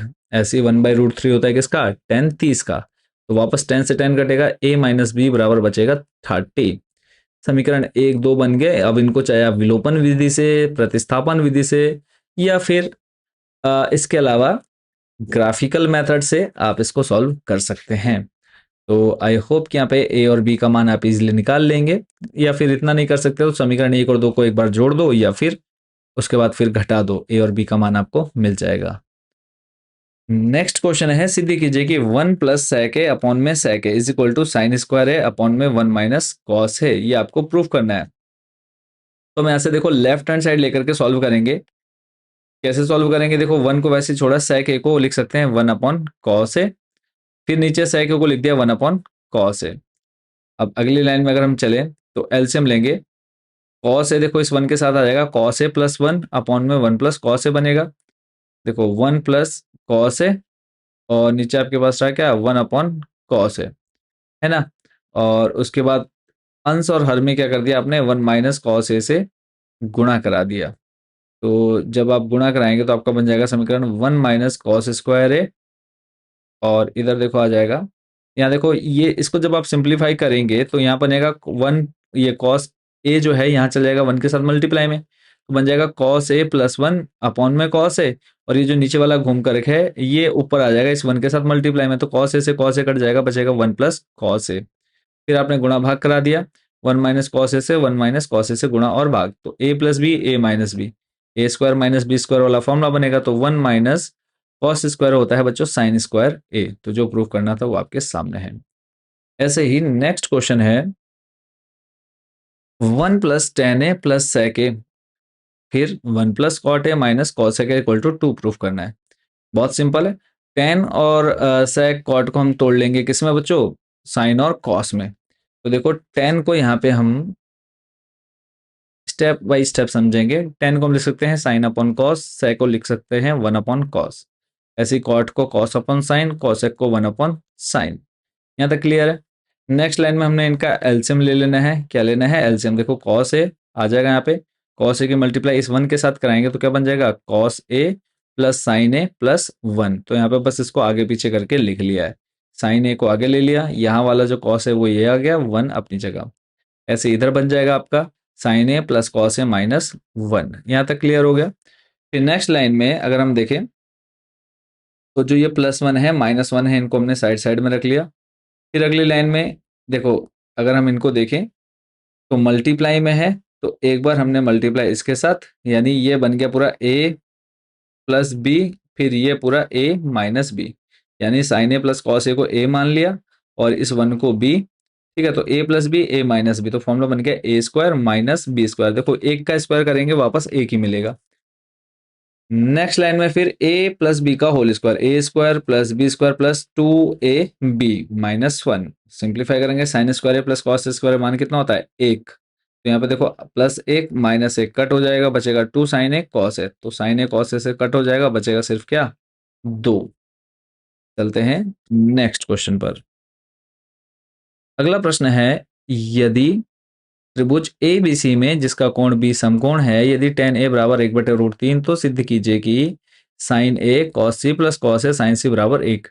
tan a और tan की अगर हम बात करें, देखो साइन cos tan लाल LAL लाल, यानी लंब बट्टे आधार, लंब बट्टे आधार यानी लंब दिया आधार दिया, कर्ण निकालना है पाइथागोरस प्रमेय यूज करके, कर्ण निकाल लो और उसके बाद सिंपली आप इनका क्या रख सकते हैं, मान रख सकते हैं इस ट्राइंगल के अकॉर्डिंग। क्लियर हो गया। चलते हैं नेक्स्ट क्वेश्चन पर। अगला अभी हम थोड़ी देर पहले सेम टू सेम क्वेश्चन एक देख चुके हैं, tan a plus b tan a minus b करके। तो अब देखो साइन a माइनस बी, तो साइन में 1/2 किसका मान होता है, तो ये होता है बच्चों साइन 30 का, है ना। तो साइन से साइन कट जाएगा, a माइनस बी बराबर बचेगा यहाँ पर 30। फिर कॉस में 1/2 किसका मान होता है, ये होता है 60 का, तो कॉस 60 इधर आएगा, तो कॉस से कॉस कटेगा, a प्लस बी बराबर आ जाएगा 60। फिर वापस समीकरण 1 और 2 को जोड़ने पर और फिर घटाने पर a और b का मान जो है बच्चों आपके सामने आ जाएगा। नेक्स्ट क्वेश्चन है cosec theta minus cot theta का whole square equal to 1 minus cos theta 1 plus cot theta. तो लेफ्ट हैंड साइड लेंगे तो कॉसेक को हम लिख सकते हैं 1 अपॉन साइन, कॉट को लिख सकते हैं कॉस अपॉन साइन। फिर नेक्स्ट लाइन में एलसीएम लेंगे तो 1 माइनस कॉस थीटा पूरे के अपॉन में साइन थीटा का होल स्क्वायर। फिर यहाँ पे अगर हम देखें स्क्वायर जो है अलग अलग लेंगे तो 1 माइनस कॉस स्क्वायर थीटा हो जाएगा पूरा ब्रैकेट में, नीचे साइन स्क्वायर थीटा, और फिर नीचे वाले साइन स्क्वायर को लिख सकते हैं हम 1 माइनस कॉस स्क्वायर थीटा। तो ऊपर देखो अगर हम सॉल्व करें यहाँ पर गुणनखंड विधि से, तो यहाँ पे हम क्या कर सकते हैं 1 माइनस कॉस थीटा को 2 बार ले सकते हैं और नीचे a plus b a minus b वाला फॉर्मूला लग जाएगा, a square minus b square. देखो a minus b a plus b, तो अब यहाँ से माइनस माइनस वाला कट हो जाएगा और 1 माइनस कॉस थीटा अपॉन में 1 प्लस कॉस थीटा बच जाएगा। अगला प्रश्न है कॉस ए अपॉन में 1 plus sine a plus 1 plus sine a upon में cos a equal to 2 sec ए। तो इसका भी सॉल्यूशन देख लेते हैं, इजी रहेगा ये भी सॉल्यूशन जो है बच्चों। तो देखो नीचे एलसीएम लेंगे 1 प्लस साइन ए और ब्रैकेट के अंदर कॉस ए। तो यहाँ कॉस की मल्टीप्लाई कॉस ए में हो जाएगी तो cos square a plus 1 plus sine ए की मल्टीप्लाई यहाँ हो जाएगी तो 1 प्लस साइन ए का होल स्क्वायर बन जाएगा। अब यहाँ कॉस स्क्वायर है वैसे का वैसे रखा, 1 प्लस साइन ए का होल स्क्वायर में फॉर्मूला लगा दिया a square plus b square plus 2 a और इंटू बी। बी एक है तो एक की गुणा उसमें कराओगे वापस वही मिल जाएगा। फिर यहाँ पे sine square plus cos square a का मान कितना हो जाएगा 1, तो 1 प्लस 1 हो जाएगा 2 प्लस 2 साइन है। फिर दोनों में सम क्या कर लेंगे, यहाँ से 2 कॉमन ले लेंगे, तो 2 कॉमन लेंगे, अंदर बचेगा 1 प्लस साइन ए, तो नीचे 1 प्लस साइन है, तो इससे ये कट जाएगा 2 अपॉन कॉस है, कॉस को घुमा देंगे तो बन जाएगा बच्चों सेक ए। क्लियर हो गया। चलते हैं नेक्स्ट क्वेश्चन पर। अगला प्रश्न है 1 प्लस कॉस ए अपॉन में sine a plus sine a upon में 1 plus cos a equal to 2 cosec a. अभी हमने 2 सेक ए प्रूफ किया, वैसे ही सेम टू सेम पूरी प्रोसेस हो जाएगी बच्चों और आप 2 कॉस ए इजिली प्रूफ कर पाएंगे। तो इनको अच्छे से प्रैक्टिस कर लेनी है। तो नेक्स्ट जो क्वेश्चन हमारा है और जो बच्चे का क्वेश्चन है वो कि एक मीनार के पाद बिंदु से एक भवन के शिखर का उन्नयन कोण 30 डिग्री है और भवन के पाद बिंदु से मीनार के शिखर का उन्नयन कोण 60 डिग्री। यदि मीनार 50 मीटर ऊंची हो तो भवन की ऊंचाई ज्ञात कीजिए। तो क्वेश्चन को हम समझते हुए भी चल रहे हैं। तो जैसे कि यहाँ से कहा है हमसे कि एक मीनार के पाद बिंदु से एक भवन के शिखर का उन्नयन कोण कितना है 30 डिग्री और भवन के पाद बिंदु से मीनार के शिखर का उन्नयन कोण 60 डिग्री है। तो यहाँ पे देखो भवन हो गया हमारा क्या सी डी और मीनार होगी हमारी ए बी। ए बी की जो ऊंचाई है वो 50 मीटर है। अगर हम बात करें मीनार के पाद बिंदु से भवन के शिखर का उन्नयन कोण 30 डिग्री है और वहीं अगर हम बात करें भवन के पाद बिंदु से मीनार के शिखर का उन्नयन कोण कितना है 60 डिग्री है। तो हमें ज्ञात क्या करना है सी डी ज्ञात करना है। तो अब अगर हम बात करें तो पहले त्रिभुज ले लेंगे ए बी सी या फिर ए सी बी। तो अगर हम यहाँ पे बात करें देखो हमें दे क्या रखा है लंब बट्टे आधार। ठीक है, लंब बट्टे आधार क्या होता है 10। तो यहाँ पे देखो पहले आपने 10 30 ले लिया, उसमें आपने सी डी बट्टे बी सी भुजा जो ली है और जिसको जो माना है वो वैल्यू रख करके आप इसको इजिली सॉल्व कर लेंगे 10 60 और 10 30। और ये जो क्वेश्चन है आपका 5 नंबर का आपके एग्जाम में बच्चों पूछा जाता है, इंपॉर्टेंट है, इसको आपने काफी अच्छे से तैयार कर लेना है। कंप्लीट सॉल्यूशन बच्चों आप सामने देख पा रहे होंगे। चलते हैं नेक्स्ट क्वेश्चन में। अगला प्रश्न है झील में 200 मीटर ऊंचाई पर स्थित एक बिंदु से बादल का उन्नयन कोण 30 डिग्री है तथा झील में इसकी परछाई का अवनमन कोण 60 डिग्री है। बादल की ऊंचाई याद कीजिए। तो इस टाइप के क्वेश्चन सॉल्व करने के लिए सबसे पहले जो है आपका डायग्राम बिल्कुल परफेक्ट बनना चाहिए। अगर डायग्राम आप बिल्कुल सही बना लेते तो ये समझ लीजिए कि आप 80% उस क्वेश्चन में काम जो है उसका आंसर वो निकाल चुके हैं। अगर डायग्राम आप गलत बना रहे हैं तो इसका मतलब फिर है आप कैलकुलेशन आपकी बिल्कुल कभी सही नहीं आएगी। तो जैसा कि क्वेश्चन में कहा गया है वैसा आपका डायग्राम जो है आपके सामने है। तो इस डायग्राम को आप लोग देख करके फिर इसके बाद इसको कैलकुलेट करना स्टार्ट करेंगे। तो आप इसको आराम से यहाँ पर पढ़ लेंगे वीडियो रोक करके। तो 10 30 इज इक्वल टू हो जाएगा आपका H upon D E. H क्या है डी ई क्या है वो पूरा आप यहाँ पे देख लेंगे। इनकी आपने प्रैक्टिस बच्चों काफ़ी अच्छे से कर लेनी है। तो जितने भी एक्सपेक्टेड क्वेश्चन हैं सारे मैं आपको यहाँ पर बताते हुए चल रहा हूँ। अभी कुछ क्वेश्चन जो है लेंथ ही है ना, तो इनका सॉल्यूशन भी अगर बताने गया तो वीडियो बहुत ज़्यादा लंबी हो जाएगी और आप लोग भी बोर हो जाएंगे। कई बच्चे होंगे जिनको आंसर्स आते होंगे, कुछ क्वेश्चन ऐसे होंगे जिनके आंसर आपको नहीं आते होंगे, तो आप लोग क्या कर सकते हैं वीडियो स्किप भी कर सकते हैं। नेक्स्ट क्वेश्चन है मेनली है हमारा पर्पस कि आप लोगों के पास इंपॉर्टेंट क्वेश्चन पहुंच जाए। तो निम्न चित्र में एक बिंदु P से O केंद्र वाले वृत्त पर PA तथा PB दो स्पर्श रेखाएं। तो यहाँ पे देखो PA और इधर PB क्या है दो स्पर्श रेखाएं जो परस्पर 80 डिग्री के कोण पर झुकी है। तो देखो यहाँ पे कितने डिग्री का एंगल बन रहा है 80 डिग्री का। तो हमें निकालना है POA का मान बताना है। क्या निकालना है POA। तो यहाँ जो एंगल बन रहा है बच्चों वो हमको निकालना है। तो आपको पता ही है जो O है OA है वो क्या है वृत्त की त्रिज्या है। PA स्पर्श रेखा है और हमको पता है वृत्त के बाह्य बिंदु पर वृत्त से खींची गई स्पर्श रेखा की जो लंबाइयां होती है वो सदैव बराबर होती हैं। ये आपको पता है वृत्त की त्रिज्या हमेशा क्या होती है बराबर होती है। तो यहाँ पे हम क्या करेंगे सिंपली, तो अब हमको पता है जो एंगल ए है वो बराबर होगा एंगल बी के। रीजन क्या स्पर्श रेखा और स्पर्श रेखा हमेशा क्या करती हैं लंब डालती हैं त्रिज्या के द्वारा। तो यहाँ पे 90 डिग्री और 90 डिग्री। तो यहाँ पे हमने क्या ले लिया एंगल ए बराबर एंगल बी जो है 90 डिग्री हो जाएगा। तो एंगल ए ओ बी और plus angle A P B क्या है संपूरक कोण है। संपूरक कोणों का योग कितना होता है 180 डिग्री। तो ए ओ बी आ जाएगा यहाँ से कितना 100 डिग्री। अब हमको पता है कि समद्विभाजित कर रही है, आपका जो ओ एंगल है वो 100 डिग्री आ गया। समद्विभाजित कर रही है तो दो भागों में बांट देंगे 100 को, तो 100 का आधा करेंगे 50, इसका आंसर होगा। अगला प्रश्न है, दो सकेंद्रीय वृत्तों की त्रिज्याएं 5 सेंटीमीटर तथा 3 सेंटीमीटर है।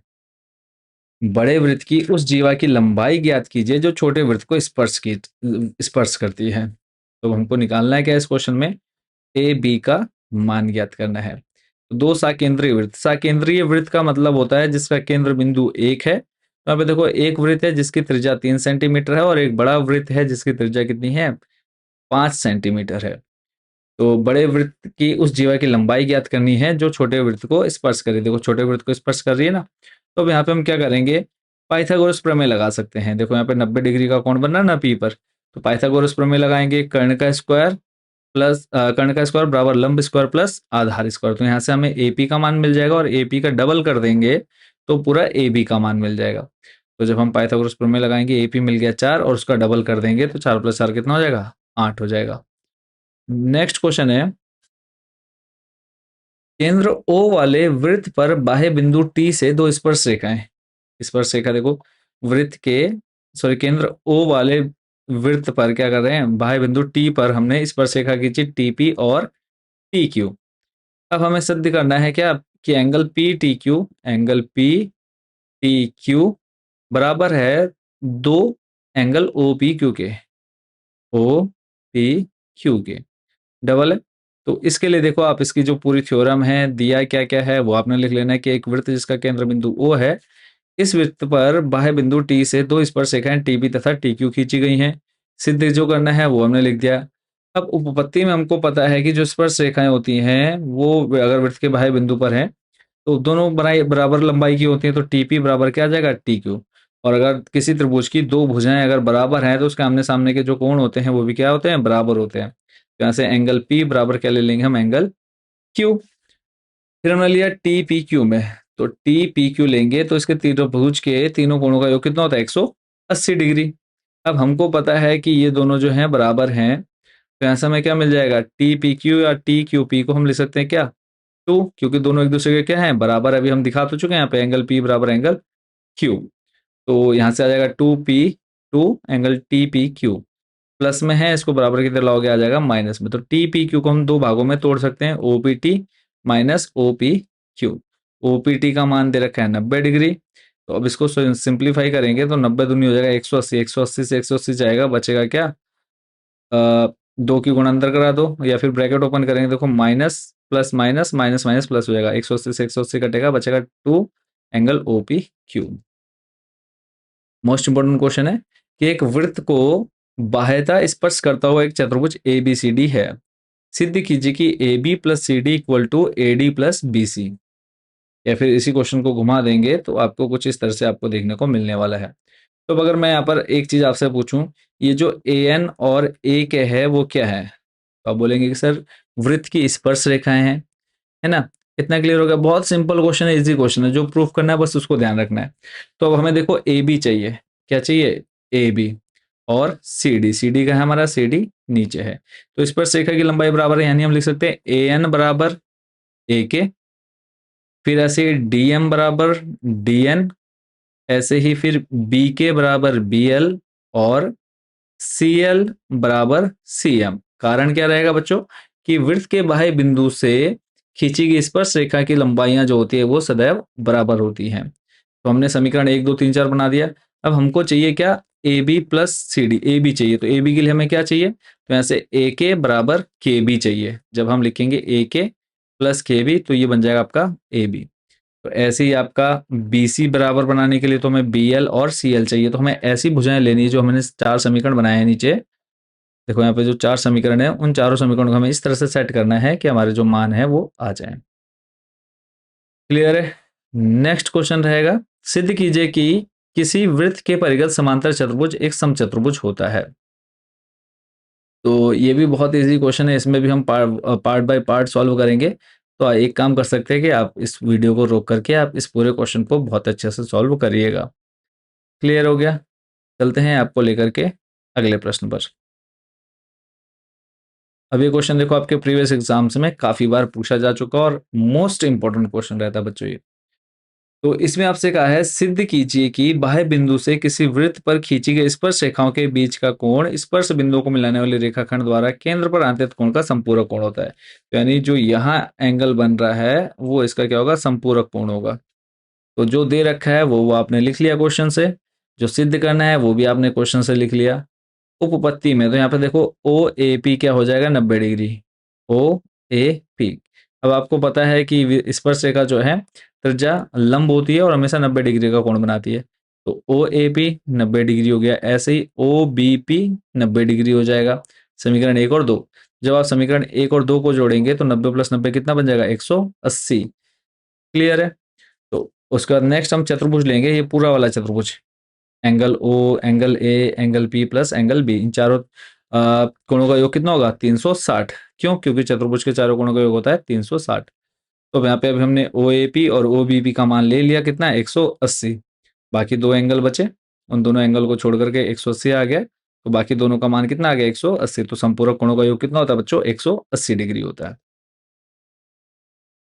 अब ये क्वेश्चन आप देख सकते हैं कितना इंपॉर्टेंट है आपके लिए, कि सिद्ध कीजिए कि वृत्त के बाहर दिए गए किसी बिंदु से उस वृत्त पर केवल दो स्पर्शी रेखाएं खींची जा सकती हैं, या फिर सिद्ध कीजिए कि वृत्त के बाह्य बिंदु से वृत्त पर खींची गई स्पर्शिका की लंबाई बराबर होती है।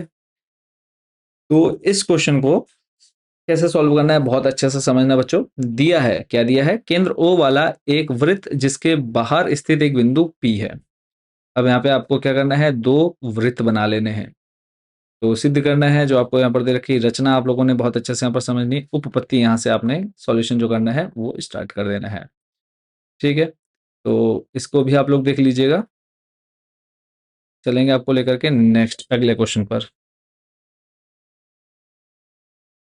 अगला प्रश्न है, 4 सेंटीमीटर त्रिज्या वाले एक वृत्त के त्रिज्यखंड ओ ए पी बी का क्षेत्रफल ज्ञात कीजिए, जिसका कोण 30 डिग्री है, और उसका संगत दीर्घ त्रिज्यखंड का क्षेत्रफल भी ज्ञात कीजिए। तो पहले हम त्रिज्यखंड का निकालेंगे। छोटे का देखो, हमें छोटे वाले, ये जो छोटा वाला अंदर वाला हिस्सा है वो हो गया लघु त्रिज्यखंड, और इसके अलावा जो ये बड़ा वाला हिस्सा बचा वो हो गया दीर्घ त्रिज्यखंड। तो अब हमको छोटे वाले के लिए तो देखो सीधा फॉर्मूला होता है थीटा बट्टे 360 पाई आर स्क्वायर। अब इस क्वेश्चन में आपको त्रिज्या आर का मान भी दे रखा है, थीटा का मान भी दे रखा है 30 डिग्री। तो इस फॉर्मूले में वैल्यू रखिए, आपका ये आंसर आ गया जो लघु त्रिज्यखंड है। अब आपको दीर्घ निकालना है। अब आपको ये पता है ये जो पूरा वृत्त है कितने डिग्री का होता है, 360 का होता है। बट हमें यहाँ पे एंगल का तो काम नहीं है, हमें तो बताना है क्या, एरिया, क्षेत्रफल बताना है ना। तो क्षेत्रफल के लिए हम क्या करेंगे, पूरा जो वृत्त है उसका क्षेत्रफल का फॉर्मूला क्या होता है, पाई आर स्क्वायर। तो पाई आर स्क्वायर में से अगर मैं ये घटा दूं, जो मेरा ये 30 डिग्री वाला मैंने निकाला है, तो मेरा क्या होगा, आंसर आ जाएगा 46.1 सेंटीमीटर स्क्वायर। बच्चों इसका आंसर है। नेक्स्ट क्वेश्चन देख लेते हैं। अगला प्रश्न है, एक खिलौना जिसकी त्रिज्या 3.5 सेंटीमीटर है वाले एक शंकु के आकार का है। तो देखो ऊपर एक शंकु रखा हुआ है जिसकी त्रिज्या कितनी है, 3.5 सेंटीमीटर। आगे बढ़ते हैं, जो उसी त्रिज्या वाले एक अर्धगोले पर अध्यारोपित है। अध्यारोपित का मतलब हो गया कि उसी के ऊपर रखी हुई है। नीचे आपका एक अर्धगोला है, ऊपर एक आपका शंकु है। इस खिलौने की पूरी ऊंचाई दे रखी है आपको, यानी ऊपर से लेकर के यहां तक नीचे दे रखा है कितना, 15.5 सेंटीमीटर। संपूर्ण पृष्ठीय क्षेत्रफल व आयतन निकालना है, वॉल्यूम और एरिया निकालना है। मेन है कि आपको फॉर्मूला पता होना चाहिए। देखो एक काम क्या करेंगे हम, शंकु का क्षेत्रफल प्लस अर्धगोले का क्षेत्रफल दोनों को जोड़ देंगे, क्षेत्रफल आ जाएगा। ऐसे दोनों के आयतनों को जोड़ देंगे, आंसर आ जाएगा। अब मेन है कि हमें क्या चाहिए, एच का मान चाहिए शंकु के लिए। तो शंकु के लिए एच का मान कितना हो जाएगा, तो देख लेते हैं इसको। तो यहाँ टोटली आप जो है इसका कंप्लीट सॉल्यूशन बच्चों आप आराम से कर लीजिएगा। चलेंगे लेकर के आपको नेक्स्ट अगले क्वेश्चन पर। और प्रायिकता देखने से पहले जो हमारे 14 चैप्टर हैं उसके भी हम इंपॉर्टेंट क्वेश्चन कुछ यहाँ पे कवर कर लेते हैं। और कुछ ही क्वेश्चन बचे हैं। और अभी तक जिन बच्चों ने चैनल को सब्सक्राइब नहीं किया, सब्सक्राइब वाला बटन जरूर प्रेस कर दीजिएगा, क्योंकि बच्चों बहुत मेहनत लगती है एक एक क्वेश्चन को लाने में, फिर उसको समझाने में बहुत मेहनत लगती है। तो आप लोग भी देख पा रहे होंगे, तो चैनल को जरूर सब्सक्राइब कर लेना। तो यहाँ पर पहला क्वेश्चन आप देख रहे हैं, निम्नलिखित बंटन, ये 14 चैप्टर का है। तो निम्नलिखित बंटन एक मोहल्ले के बच्चों के दैनिक जेब खर्च दर्शाता है। माध्य जेब खर्च 18 रुपए दे रखे हैं। यहाँ पे आपको एफ का मान निकालना है। इंपॉर्टेंट क्वेश्चन रहेगा ये भी। तो ये आपका एक्सपेक्टेड क्वेश्चन में रहेगा इस बार। तो देखो आपको एक तो एफ आई दे रखा है, ठीक है, जो ये नीचे है, और ऊपर आपको वर्ग अंतराल दे रखा है। एफ का मान निकालना है। माध्य आपको डायरेक्ट दे रखा है। माध्य का फॉर्मूला क्या है? सिग्मा एफ आई एक्स आई बट्टे एफ आई। तो सिंपली क्या करना है, देखो ये टेबल आपको दे रखी है, ये भी आपको दे रखी है। एक्स आई कैसे निकालते हैं? तो वो निकालने का सिंपल तरीका है, ये जो वर्ग अंतराल दे रखा है इन दोनों को जोड़ो और उसका आधा कर दो। 11 प्लस 13 जोड़ेंगे 24 आएगा, 24 का आधा 12। 15 और 13 को जोड़ेंगे आएगा 28, 28 का आधा करोगे 14। ठीक है, ये कर लिया काम, ये वाली टेबल बन जाएगी। फिर उसके बाद इन दोनों की गुणा, यानी 7 और 12 की गुणा कराया 84, 6 और 14 की गुणा कराया 84। तो ऐसे ही आप सबकी गुणा करा लेंगे। ठीक है, तो इन सबको जोड़ करके आपके पास आ जाएगा 44 plus F. F plus F क्यों है? क्योंकि ये जो एफ है ये इसमें जुड़ेगा नहीं, है ना। और ऐसे ही जो आपका है यहाँ पे 752 प्लस 20 एफ आ गया। 20 एफ अलग कर दिया, क्यों? क्योंकि ये जुड़ेगा नहीं। अब दो मान मिल गया, एफ आई एक्स आई का मान मिल गया, एफ आई का मान मिल गया। अब क्वेश्चन के अकॉर्डिंग देखो, माध्य जो दे रखा है वो 18 दे रखा है। सिग्मा एफ आई एक्स आई का मान ऊपर रख दिया, एफ आई का मान नीचे रख दिया, इक्वल टू में कितना आ गया? 18। बस इसके बट्टे में एक मान करके क्रॉस मल्टीप्लाई कराओ, एफ बराबर 20 आ जाएगा। अगला क्वेश्चन, इसमें भी आपको क्या निकालना है? माध्य निकालना है। देखो माध्य निकालने के तीन मेथड है। आई होप कि आप सभी ने तीनों मेथड पढ़े होंगे। पहला हो गया प्रत्यक्ष विधि, डायरेक्ट मेथड। दूसरा हो गया पग विचलन विधि, स्टेप डेविएशन मेथड। और तीसरा जो है कल्पित माध्य विधि, एज्यूम्ड मेथड। ठीक है, तो ये जो है आपका सेकंड वाला मेथड है। अब इसका जो फॉर्मूला होता है वो होता है बच्चों a plus sigma f i d i upon में सिग्मा एफ आई। ठीक है, तो इस मेथड का यूज करेंगे। देखो एफ आई और ये टेबल दोनों आपको क्वेश्चन में मिल जाती है, सभी क्वेश्चन में आपको दोनों टेबलें मिल जाती हैं। एक्स आई अभी थोड़ी देर पहले निकालना बता चुका हूँ कैसे निकालते हैं। फिर उसके बाद डी आई निकालना। तो डी आई क्या होता है? हमेशा इनके बीच में जो एक्स आई वाली टेबल में सेंटर में होगा, जैसे 75.5 बीच में आ रहा है, तो उसको हम एक्स आई में से घटा जाएंगे। देखो 75.5 में से पहला घटाओ, फिर दूसरा घटाओ, तीसरा घटाओ, तो ये आपके आंसर आ जाएंगे इधर, है ना। और फिर उसके बाद जो ये निकल करके आया, इनका गुणा किससे कराओगे आप? एफ आई से। 2 की गुणा 9 से कराओगे -18, -6 की गुणा 4 से कराओगे ये आ जाएगा। तो फिर उसके बाद माइनस माइनस वाले जोड़ लो, प्लस प्लस वाले जोड़ लो, और जो भी आएगा लास्ट में उसको आपने एफ आई डी आई लिख देना है। तो फॉर्मूला जैसा कि मैं आपको यहाँ पर बता चुका हूँ, एफ आई डी आई अपन में एफ आई। ए का मान, अभी आपने ए देखा ना, ए 75.5 कहाँ से आया बताया ना अभी। तो ऐसे ही ए का मान मिल गया, और उसके बाद ये दोनों मान है आपके पास, सॉल्व किया, आंसर आ गया। अगला प्रश्न है, इसमें आपको क्या निकालना है? बहुलक निकालना है। क्या? बहुलक। अब मैं आपको ये बता दूं कि बहुलक सबसे इजी क्वेश्चन है, 5 नंबर फ्री के मिलते हैं। तो सबसे पहला काम क्या करना है, दो सारणी दे रखी है, इन दोनों सारणी में ये देखना है सबसे जो बारंबारता वाली टेबल है, सबसे बड़ा मान कौन सा है। तो आप कहेंगे सर 52 है ना। तो यही तो है सबसे बड़ा मान, या फिर 61 है। तो 61 सबसे बड़ा मान है, तो ये आपका बन जाएगा F1। पहले मैं आपको यहाँ पर फॉर्मूला दिखा देता हूँ। देखो फॉर्मूले में आपको चाहिए F1 या F2। इसमें फॉर्मूला थोड़ा सा अजीब सा लिखा है, तो मैं सीधा आपको फॉर्मूला बता देता हूँ। फॉर्मूला होता है बच्चों आपका L प्लस ब्रैकेट में F1 माइनस F0 अपॉन में 2F1 minus F0 minus F2 bracket close into H। ठीक है, तो सबसे पहला काम है आपका F1 ढूंढना है। F1 जो हो जाएगा सबसे बड़ा मान, तो 61। इससे आप एक पीछे जाओगे, यानी पीछे यानी माइनस कर रहे हो, तो 1 में से, जैसे F1 है तो F1 से पीछे जाएंगे F0, तो F0 का मान कितना हो गया? 52। F2, तो F1 के बाद आगे जाएंगे F2 38। L का मान देखना है। L का मान बच्चों होता है जो भी आपकी सबसे बड़ी संख्या है, यानी जो F1 है उसके ऊपर जाना है, और वहां पर पहली जो संख्या हो जाएगी वो हो जाएगा आपका क्या? L। ठीक है, और उसके बाद आपको H का मान भी चाहिए, तो H होता है इन दोनों का अंतर। कितने का अंतर है? 20 का। तो देखो यहाँ पे F1 हो गया, यहाँ पे देखो जैसे L1 बोल रखा है, तो L2 हो गया, F हो गया, F1 हो गया, F2 हो गया। ठीक है, तो ये थोड़ा सा इन्होंने अलग प्रतीक ले रखे हैं, बट जैसे मैंने बताया उसके अकॉर्डिंग आप लोग सारी वैल्यूज निकाल चुके होंगे, वो वैल्यू आपने इधर रख देनी है, आंसर आ जाएगा आपका। क्लियर है? ऐसे ही आपको यहाँ पर फिर से बहुलक निकालना है। बहुलक निकालना मैं अभी थोड़ी देर पहले बता चुका हूँ। तो इसमें भी देखो फॉर्मूले में सबसे बड़ा मान क्या है, 40 है ना, 40, तो 40 F1, 24 हो जाएगा आपका F0, 33 हो जाएगा आपका F2, 40 के सामने जाओ 15 हो जाएगा आपका L का मान, और इन दोनों का अंतर कितना है, 500 का, तो H का मान कितना आ जाएगा, 500। देखो H का मान इधर 500, L का मान 1500, और इधर जो F1 मैंने बोला 40, और F0 हो जाएगा आपका 24। ऐसे नीचे मान रखेंगे, सॉल्व कर लेंगे। नेक्स्ट क्वेश्चन देख लेते हैं। इसमें आपको माध्य भी निकालना था, तो माध्य निकालने का मेथड आप देखो किसी भी मेथड से कर सकते हो, तो मैं आपको दोनों मेथड बता चुका हूँ, एक प्रत्यक्ष विधि और दूसरा था आपका कल्पित माध्य विधि, है ना, स्टेप डेविएशन। तो आप दोनों में से किसी भी मेथड का यूज करके इसको आप सॉल्व कर सकते हैं। चलेंगे नेक्स्ट क्वेश्चन पर। अगले वाले में आपको माध्यक दे रखा है और एक्स और वाई का मान निकालना है। अब इसमें एक चीज का और ध्यान रखना है, इंपॉर्टेंट क्वेश्चन है बच्चों ये आपका। जब आपका माध्यक निकालना हो तो माध्यक के लिए दो सारणी तो दे रखी होती पहले से, ये क्वेश्चन दे रखा है, ये आंसर है। तो देखो ये सी एफ संचय बारंबारता निकालनी होती, कैसे निकालते हैं, तो संचय बारंबारता निकालने का देखो तरीका बच्चों सिंपल सा होता है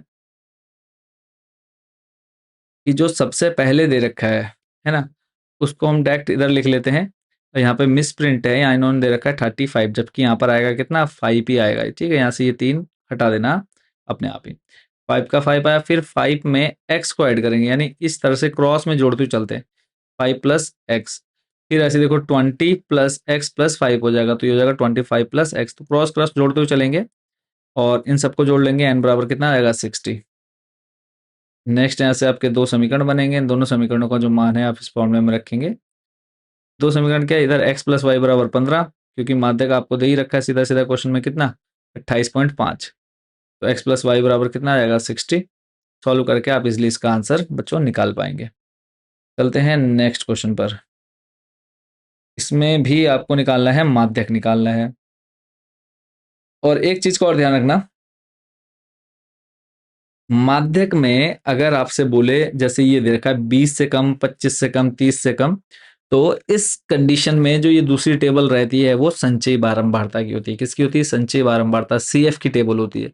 तब आपको F5 वाली टेबल निकालनी होती है, जो आपको यहाँ पर दे रखी है ना।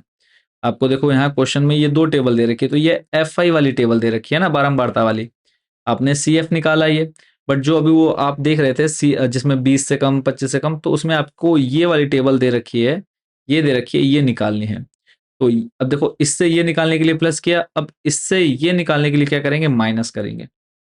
देखो कैसे, 2 का 2 आ जाएगा, 6 में से 2 जाएगा, कितना आएगा 4, फिर 24 में से 6 जाएगा, बचेगा कितना 18। तो देखो आपकी टेबल बन रही है। F5 देखो 2 4 18, तो इस तरह से घटाते हुए चलेंगे। तो अब फॉर्मूला जो है मीडियन माध्यक वर्ग निकालते हैं सबसे पहले, n+1/2 करके। n का मान देखो इन सबको जोड़ेंगे, n मिल जाएगा कितना 100, फिर +1 1, तो 101 का 101/2 करेंगे, आ जाएगा आपका 50.5। और ये देख लेना है कि इस वाली टेबल में 50.5 जस्ट किससे पहले आ रहा है ना, सॉरी इस वाली टेबल में 50.5, तो ये आपको मिलेगा 35 से 40 में, 35 से 40, तो ये हो जाएगा आपका देखो क्या, F का मान, किसका, F का मान, इसके क्रॉस में जाएंगे आपका CF मिल जाएगा, और इसी के सामने ये जो L है 35L बन जाएगा, इन दोनों का अंतर H का मान बन जाएगा 10। बस वो वैल्यू आपने इसमें रख देनी है और आंसर आपका आ जाएगा। तो ये आपके जो 14 चैप्टर उसके इंपॉर्टेंट क्वेश्चन कवर हो गए। तो लास्ट चैप्टर एक बचा है प्रायिकता, प्रायिकता के क्वेश्चन भी जल्दी से कवर कर लेते हैं, और उसके बाद मैथ्स जो है टोटली बच्चों आपका कंप्लीट हो जाता है। बस आपका काम है इसको रिवाइज करना और अच्छे से प्रैक्टिस करना, अगर आपको बहुत अच्छा स्कोर करना है तो। अब इसमें है, अच्छी प्रकार से फेंटी गई 52 पत्तों की एक गड्ढी में से एक ताश का पत्ता या दृश्चा निकाला जाता है। अब आपको मैं एक चीज और बता दूं कि ताश में 4 प्रकार के पत्ते होते हैं, चिड़ी, पान, हुकुम, ईट, ठीक है। और हर एक प्रकार में 13-13 पत्ते होते हैं, 13 चौको हो जाता है कितना 52।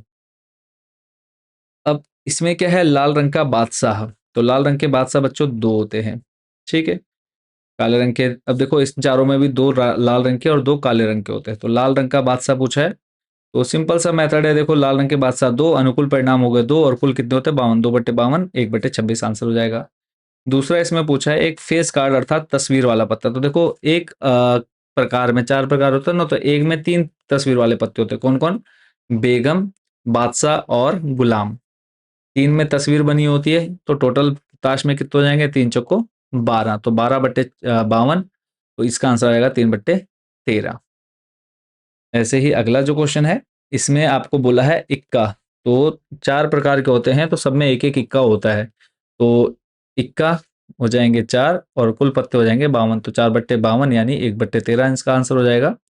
नेक्स्ट दूसरा पूछा लाल रंग का पत्ता है, तो लाल रंग के पत्ते देखो एक एक प्रकार के जो हैं 13 होते हैं, तो इसमें 2 जो ईंट और पान होता है वो लाल रंग के होते हैं, हुक्म और चिड़ी काले रंग का होता है। तो लाल रंग के पत्ते कितने हो जाएंगे, 26/52, तो 1/2 बच्चों ये आंसर हो जाएगा। अगला है एक पांचों को एक बार फेंका जाता है, पासा यानी जो लूडो का डाइस होता है वो। तो अब हमें एक अभाज्य संख्या, तो अभाज्य संख्या कौन कौन सी होती है, 2, 3 और 5, है ना। 2, 3 और 5। अभाज्य संख्या किसे कहते हैं, वो संख्या जो अपने और एक के अलावा किसी अन्य संख्या के पहाड़े में नहीं आती है। तो 3 अभाज्य संख्या हो गई। अब कुल संख्या कितनी होती है पासे में, 6 होती है, तो 3/6 करेंगे, 1/2 आंसर होगा।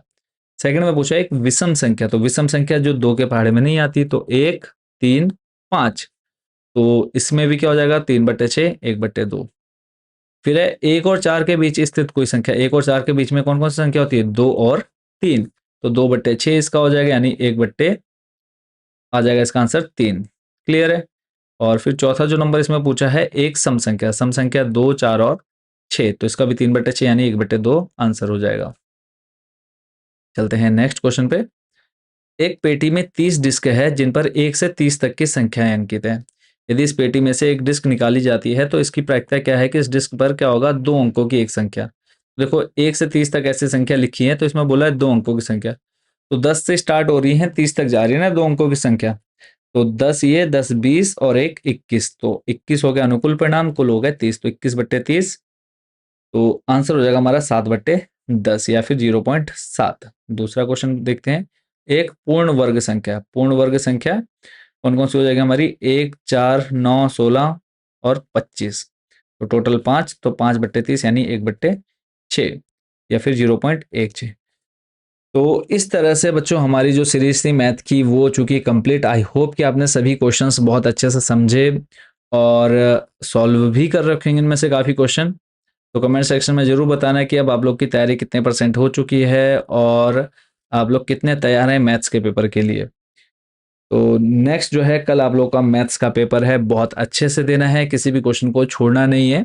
खास करके जो क्वेश्चन पहले आ रहे हैं उन क्वेश्चंस के आंसर को आप लोगों ने पहले करते हुए चलना है। ऐसा नहीं कि बिल्कुल टाइम वेस्ट करना है, कोई क्वेश्चन अभी फिलहाल नहीं आ रहा तो उसको छोड़ दो, उसको बाद में देख लीजिएगा, बट जो जो आपको पहले आ रहा है उनको सॉल्व करते जाना है और टाइम बचाना है ताकि जो क्वेश्चन छूट रहे हैं उनको हम कर सके आराम से। और एक चीज़ का और ध्यान रखना है, किसी भी क्वेश्चन को छोड़ करके नहीं आना। आपको एक स्टेप आ रहा है, 2 स्टेप आ रहा है, फॉर्मूला लिख करके आ जाओ, बट खाली कॉपी नहीं छोड़ करके आनी है। मैथ्स में क्या होता है, स्टेप मार्किंग होती है, आप क्वेश्चन को आधा भी करके आ रहे हैं तब भी आपको नंबर मिलेंगे। तो किसी क्वेश्चन के आंसर को छोड़ना नहीं है, जितना पहले आए अच्छे से उसको आप करिए।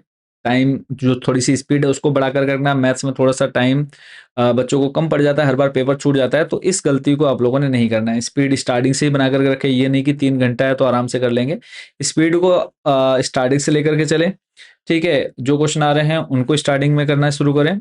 और एमसीक्यूज जो है ना, एमसीक्यूज एक ही जगह लिखे, बीच बीच में नहीं भर करके आने, सीधा नंबर क्वेश्चन नंबर 1 डालो और एमसीक्यू 8 10 जितने भी एमसीक्यूज आ रहे हैं सभी को नंबर डाल लो, नंबर डालो 1 2 3 4 या का खा गा करके, और उसके लिए जगह छोड़ दो। आ रहे हैं या नहीं आ रहे हैं वो कर लो, मतलब आ रहे हैं तो उसी टाइम कर लो, नहीं तो जगह छोड़ दो पहले पेज पर ही।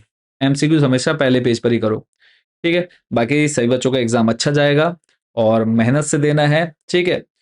और सभी बच्चों को ऑल द बेस्ट, शुभकामनाएं हैं। कल सॉल्यूशन के साथ वीडियो लेकर के आएंगे। फिर उसके बाद नेक्स्ट जो आपका सब्जेक्ट है लड़कियों का गृह विज्ञान है, और लड़कों और लड़कियों का उसके बाद जो है साइंस का है ना। गृह विज्ञान 28 को ही है, अगले दिन ही, और उसके बाद विज्ञान का 7 तारीख को पेपर है। तो फिर उसके बाद हम साइंस की तैयारी कराने स्टार्ट कर देंगे। तो चैनल के साथ जरूर जुड़े रहना है, और अभी तक जिन्होंने सब्सक्राइब नहीं किया सब्सक्राइब जरूर कर लेना। तो मिलते हैं नेक्स्ट वीडियो में, और सॉल्यूशन के साथ लेकर के आएंगे। और आप लोग के अच्छे अच्छे कमेंट्स आने चाहिए कि सर बहुत अच्छा गया पेपर, जितना पढ़ाया उतना आया। तो अगेन आप सभी को all the best. Thank you so much बच्चों इस वीडियो को देखने के लिए, और अच्छे से पेपर दे करके आना है।